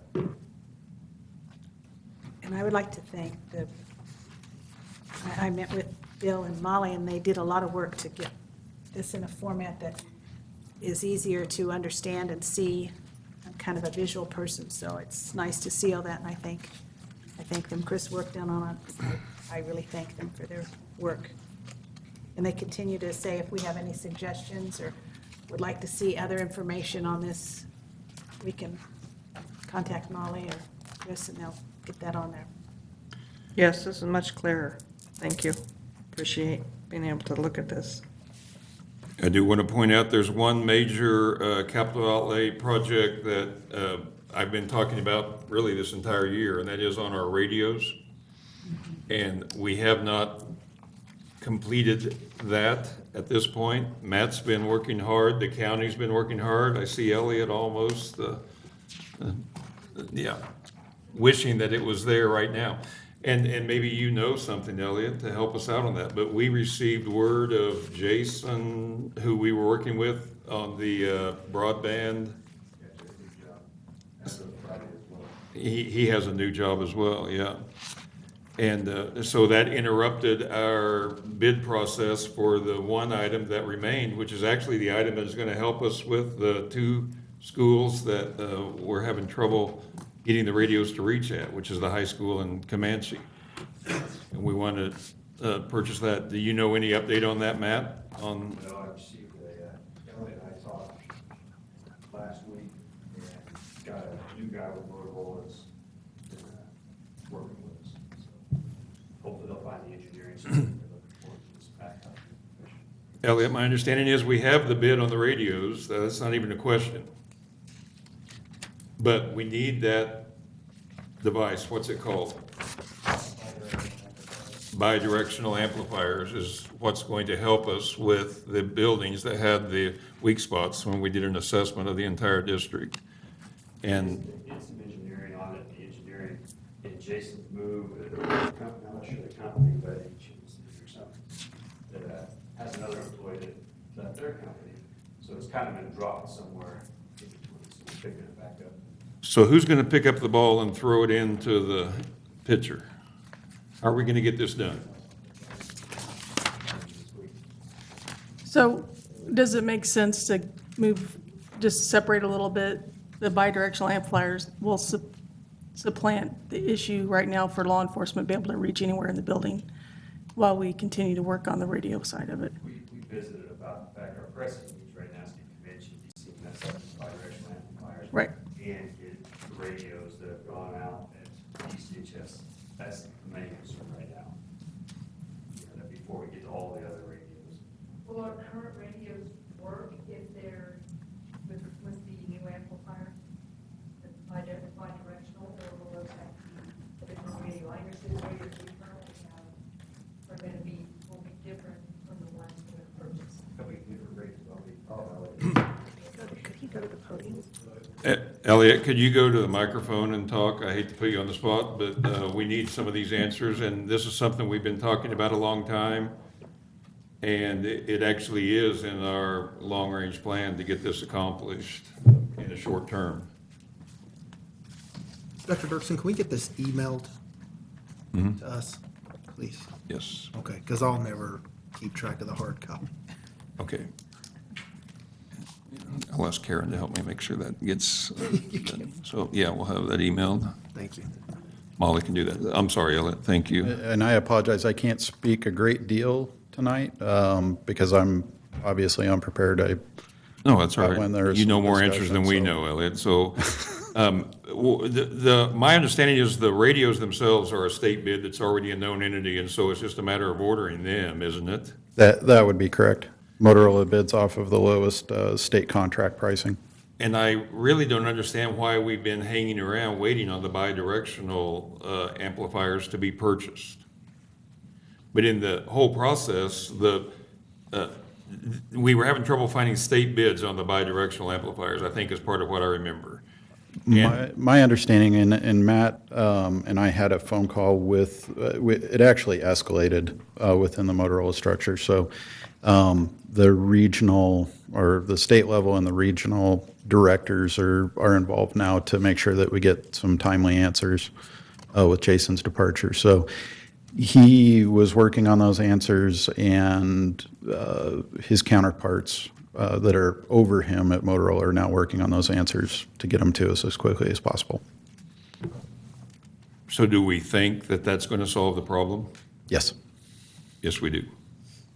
Okay. All right. Do we think we'll have bids by June 24th? Well, they talked last week, they were going to try to get it to us last Friday, and they were hoping to get something by bidirectional. Probably not going to happen, because we expect something else because of the urgency of it. Okay. Especially for what Tracy talked about. Without those, that's where communication drops. Yeah. Hopefully, we would be able to get it purchased before school started and fix that problem, even though it's been a gap that we've had for a while, but. No, unfortunately, I'm not in a position to speak on behalf of Motorola. I get that, and I'm not asking you to. I just thought you might have some information on that, because you're the one that helped us with the assessment that would be what we need. At the very least, Matt, if we have trouble with the bidirectional amplifiers, can we get the radios at least the ones that we need so that we know we have that? We had to bid for the entire radio package. I think the piece was where we had financially on putting down a capital outlay in 2018-19 or 2019-20. Okay. Yeah, Yeah. I think when I looked at it, I had some questions on some of the fees and stuff that were involved in it, so. I know nothing about that, so I might have to have you visit with Matt about that so he can look that up, if you don't mind, so that we can get that cleared up, so. And there's no place else you can buy this thing? It's, Bi-directional? the state bid price is gonna be the best price. Yeah. That's part of it. And, yeah, and it has to meet certain specifications to match our radios and all of that, so it gets kind of complicated in that radio wave world, so. All right, what else do you want to say, Elliot? That's it. He's like, I want to sit down. Thank you for Great being job. Johnny on the spot for us. No, I do appreciate being put on the spot and helping me out of that, so. Okay, any other comments about the capital outlay? No. All right, next item is a memorandum of understanding with an agreement on Ford County. We've talked about that, you've given us the green light to that, and then it was discovered that we haven't ever formally approved the final product of that. And I do want to point out that on page 156, in bold type, there are 2 additions to the memorandum of understanding that has already been signed by the county. Clayton, is that fair? Yeah, so. As a clarification on our part. Right, so the MOUs were presented to the county commissioners. They approved it. It was then sent to the district for approval, but we had a couple additions that we wanted to put into the language. And so I think what you would do is approve it as approved by the county, or approve it with the additional language to then be sent back to the county for approval. I think that additional language is important. The additional language is important, but I think what is also important is that we give authority to the county to continue, because we've already had to use our facility 3 times. We do intend to allow the county to use our facility, and so we're just trying to work out the responsibility of the staffing is on the county, not on the district. That's the only clarification we're asking for. So I haven't carefully looked at how the recommendation follows, but I believe what needs to be said is, as a board, you approve this memorandum of understanding, would like the wording to reflect the responsibility lies with the county on personnel as presented. However, we want to continue a working relationship with the county to continue using the facility until this memorandum is in place as requested. And we're talking about the MOU for the tornado, for the shelters. That's what we're talking about on the first one. Is there a reason why we're not doing more schools? We don't There have is. enough volunteers? No, yeah, it comes down to the amount of volunteers. And we've offered every facility that we have to them, but they have not been able to find enough volunteers to spread it out. And so when they backed off knowing what they had for volunteers, we looked at what we considered to be the most dense and most needy areas for shelter. Is that fair to say from the county? They're texting every quote I say, so I need to.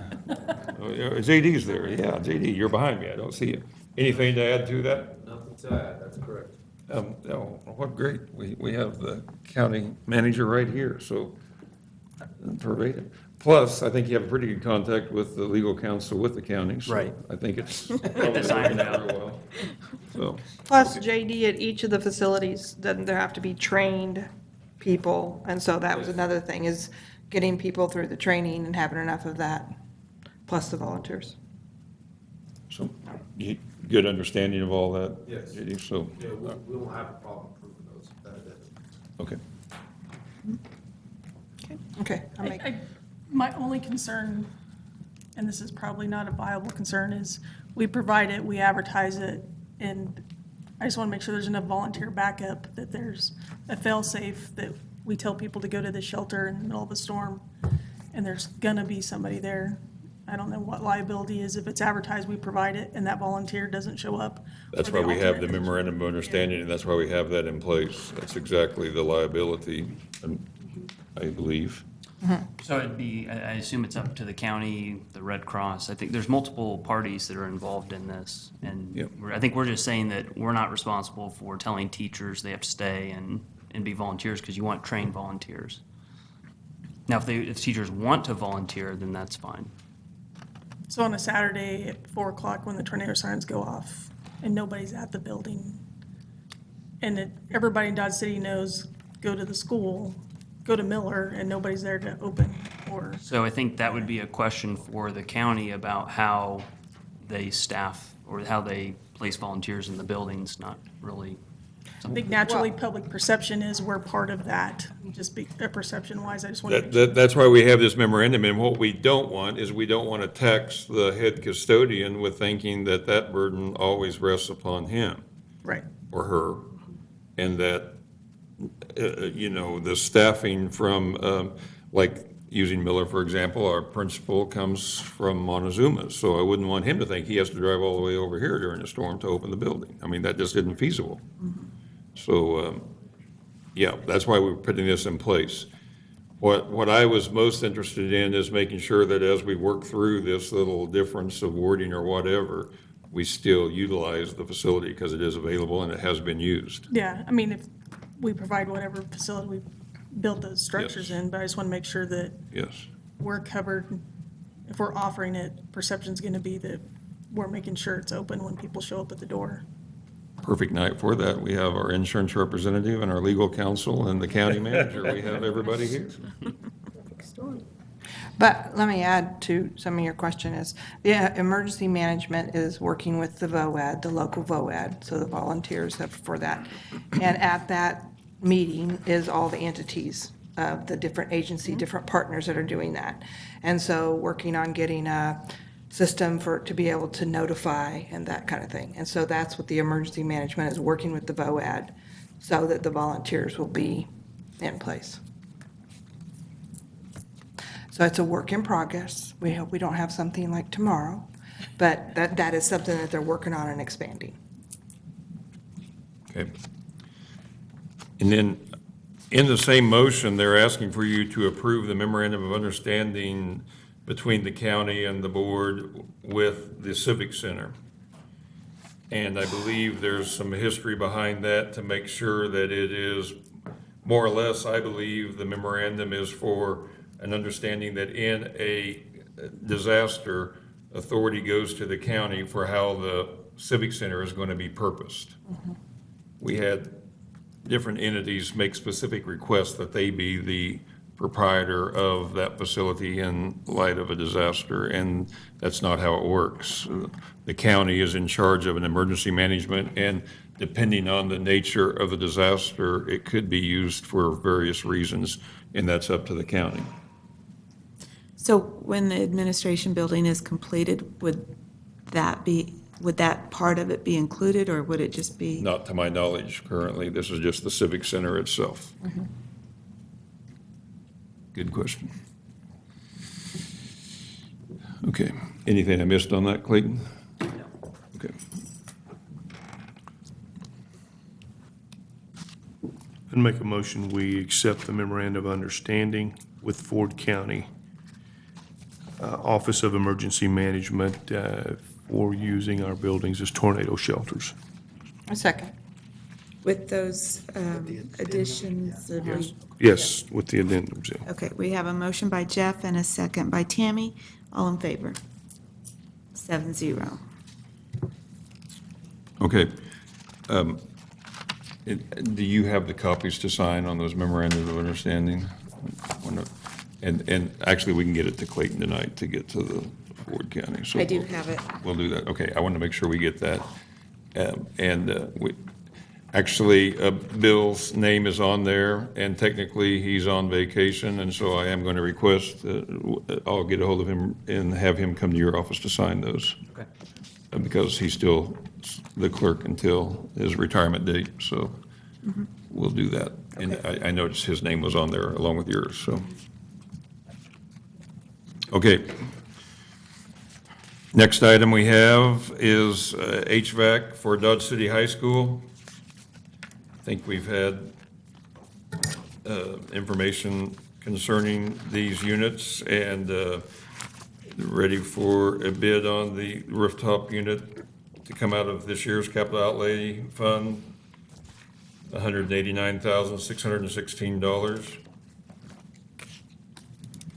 It went through the Greenbush Service Center procurement program. Anybody, Chris, were you involved in that in any way? Yes. What can you tell me about it? The board.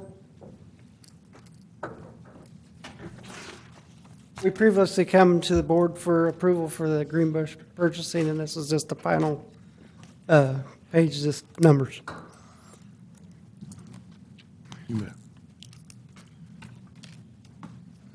How many does this leave air conditioners that we need to purchase at the high school? A lot. Get you a number, but. Technical term. Yeah, this basically is just the shop areas because they're the most used and because of the harsh conditions that they go through. I'll make a motion. Second. Motion by Tracy, second by Ryan. All in favor? 7-0. And then the next one is the HVAC at the middle school. Why is it higher, Chris? We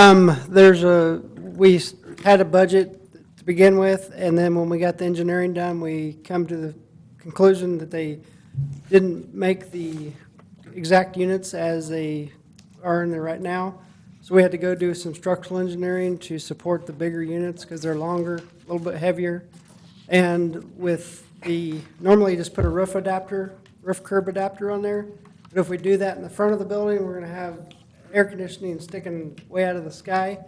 So we decided to cut the roof curbs off and refasten them back to the deck. So that's why the difference. Okay, I'll make a motion for approval. Second. Motion by Tammy, second by Jamie. All in favor? 7-0. Starting to understand why Bill retired. I'm getting tired of going through all this stuff. Don't get any ideas. Jeepers. Okay, no, just commenting on his section, not mine, just his section. All right, Clayton, you can help me to make sure we perfectly understand this. We are to the next step, which is not the final step. No. Of the RFP, and it does involve the board having to make a decision tonight on moving forward on the next step. Correct. Okay. And if the board does choose to move forward, they would vote to issue the RFP that Blaine Davis has created. Building Solutions, who is the only bidder for the RFQ, would then be required to submit a proposed fee structure, and that would go to the Department of Administration for scoring. Is that correct? That's what the statute says, yes. That's following statute. And then that would follow a phase 3, which involves interviews, and that scoring of the interviews would go back to the Department of Administration, and then the RFP would be responded to in that process.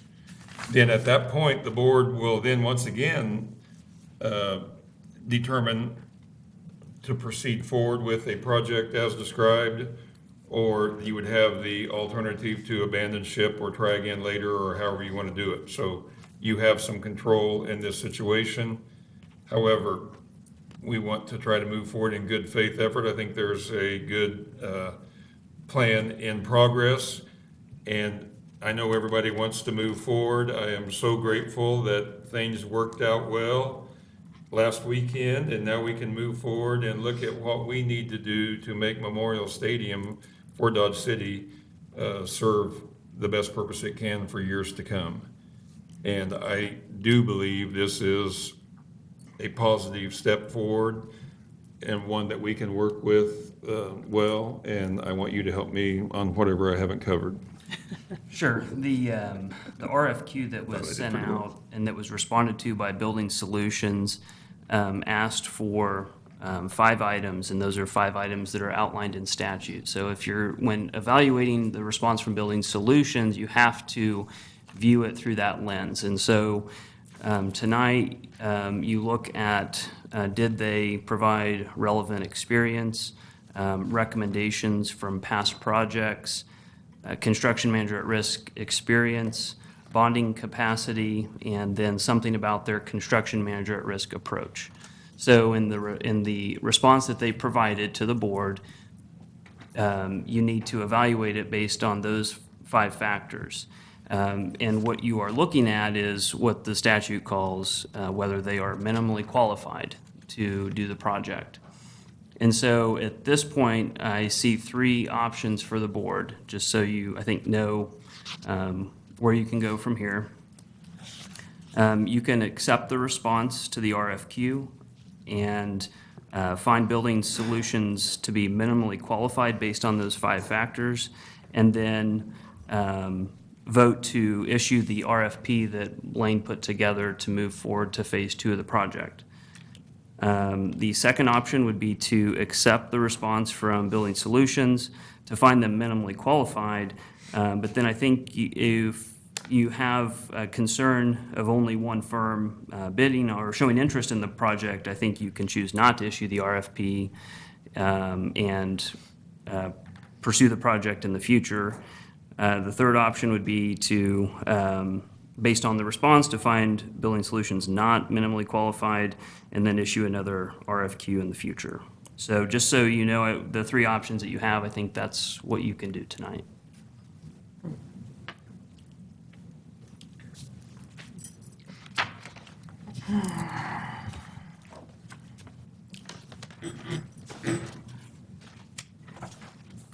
Well, I think we've come this far, and with the players that we have in place, and my thought would be to accept this request for proposal as stated here. And I guess what I'm saying is Clayton's number 1.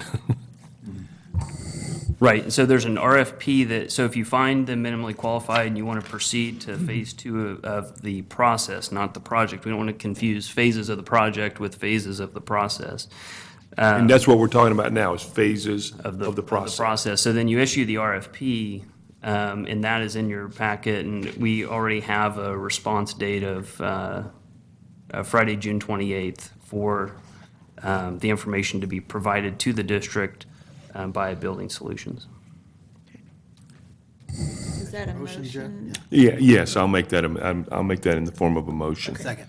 All right, we have a motion by Jeff and a second by Ryan to accept the RFQ from Building Solutions. All in favor? 7-0. So what is the next step? But it'd be to issue the RFP that Blaine has in the packet. That would be And then that's issued to Building Solutions? Or? correct. And then on to phase 2, correct? Correct. Okay. Yep, so if you want to proceed, then you can proceed with voting to issue the RFP. So does that need to be another motion? I would have it as another motion. You want that as a separate motion? Did you catch that? I didn't know that. I'll make that motion. Okay. A motion by Tracy, second by Jamie to proceed with phase 2 of the process to request RFP. All in favor? 7-0. I'm glad I asked that because I didn't know that. Yeah, because I think, again, I think you could find them minimally qualified but not want to proceed. So I think you have that option. Yeah. And so Good. I think that's why it was important to make that clear. Right. Good. I'm glad we did that. Glad you're here tonight, Clayton. Absolutely. Absolutely. Okay. We are ready for Board of Education member district responsibilities, Park and Rec Advisory Board. Jamie, you have any news for us? No, I had her send me the agenda. I wasn't able to make it. I was in Topeka on Okay. business, so Okay. there was nothing that Okay. pertained to here. Jay, was there anything that, were you there? Were you? Meeting tomorrow, but it's basically just tournament, there's summer tournament updates. Gotcha. Okay. Bright Beginnings and Head Start, Ryan? I wasn't able to attend our last meeting, but we're on summer break now. We'll probably return, I assume, in September. Just like to say I enjoyed working with AC, getting to know him a little bit this year, and him and his team are doing a very, very nice job at right beginning. So kudos to them and all the work that they're doing. Great, thank you. Special ed. Our meeting is tomorrow, but I'm on the budget committee. We had a budget meeting today, and frankly, I didn't get a lot accomplished, and we delayed it until next month. We'll talk about it tomorrow, but we're in the middle of negotiations, and the decision was made to wait until July when we would know our final numbers. And so we can make a more educated budgeting decisions. As we've said here before, we have a large surplus, and it's going to be interesting how we handle that surplus in the budgeting process and negotiations. 613 negotiations have never been very contentious whatsoever. I think with the knowledge of the surplus and those issues, I think they're going to be a little more contentious. May not be the word, but I'll be honest with you. I am in favor of passing a lot of that on to the teachers, and we're also in the process of finalizing the contract for them for 613 to move into our new administration building. There's a consensus among the board to do that. We've just got to get the final contracts and numbers and things wrapped up, and we'll do that. We'll need to do that before the July meeting so we can adequately present a budget. But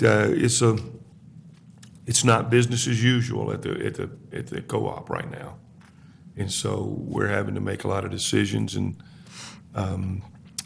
it's going to be interesting, and I think it'll turn out being very good. But there's a lot of work to be done. Yeah, thank you for serving on that. Legislative, Pamela. This isn't really legislative. I had the opportunity to attend the KASB legal school law workshop, which provided a lot of information. I'd be glad to share if any of you want to read this. It is in big letters, though, so a lot of new things coming out on everything from service animals in the school, suicide prevention, ADA accommodations, discipline, just a lot of different things that is interesting. They talked also about the change of the vote for school board members, and they're really not sure about how that's going to play out. So change some things. I'm not sure about it, but I have information if anybody's wanting to. Well, and I might add, I'll point out two things, but on that change, that's an option that boards can use, that you can follow the election now and change your positions in January instead of July.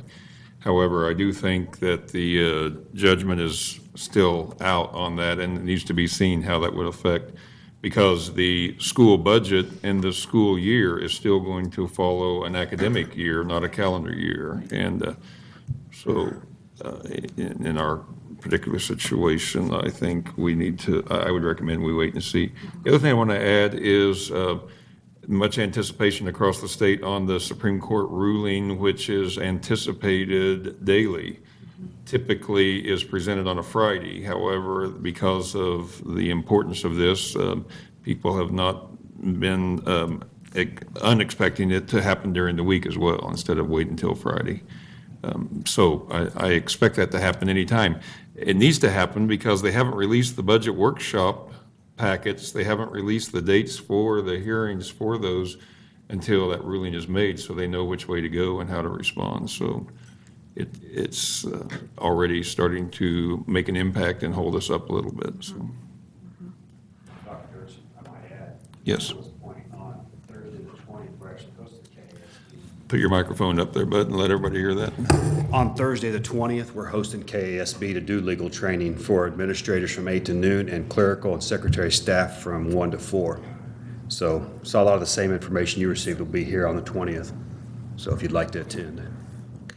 It's excellent, and I'll go even further and tell you that Mr. Turner was deeply involved in making that happen and really brought it out here to Dodge City instead of us having to go to Topeka. So I appreciated his efforts on that, and am glad that we have that right here and trying to make it available to as many as we can, so. Very good.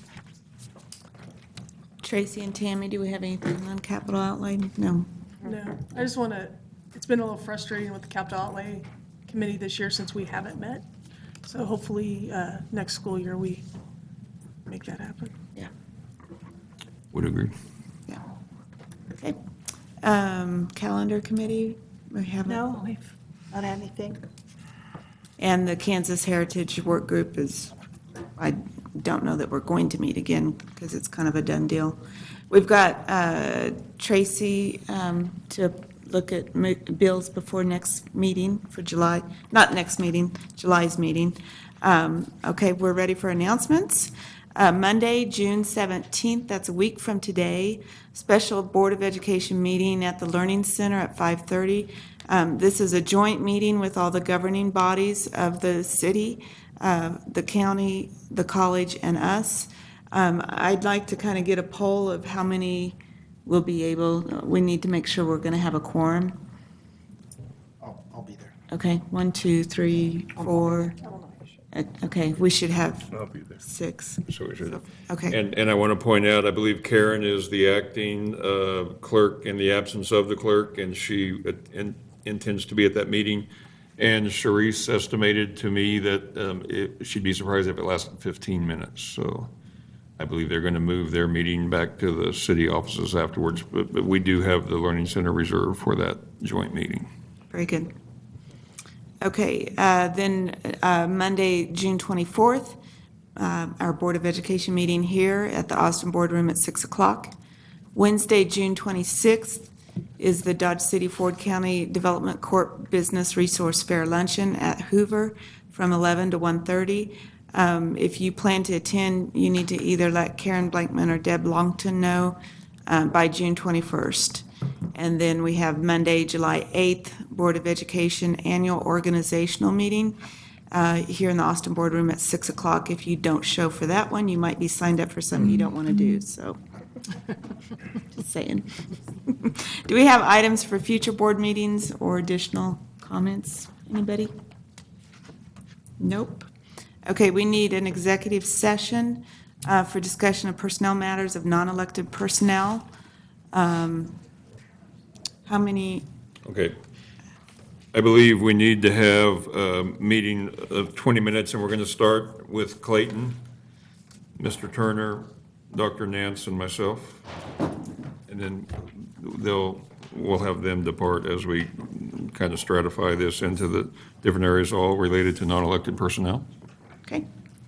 Okay, I'll make a motion for executive session for 20 minutes. Okay. All right. All in favor? 7-0.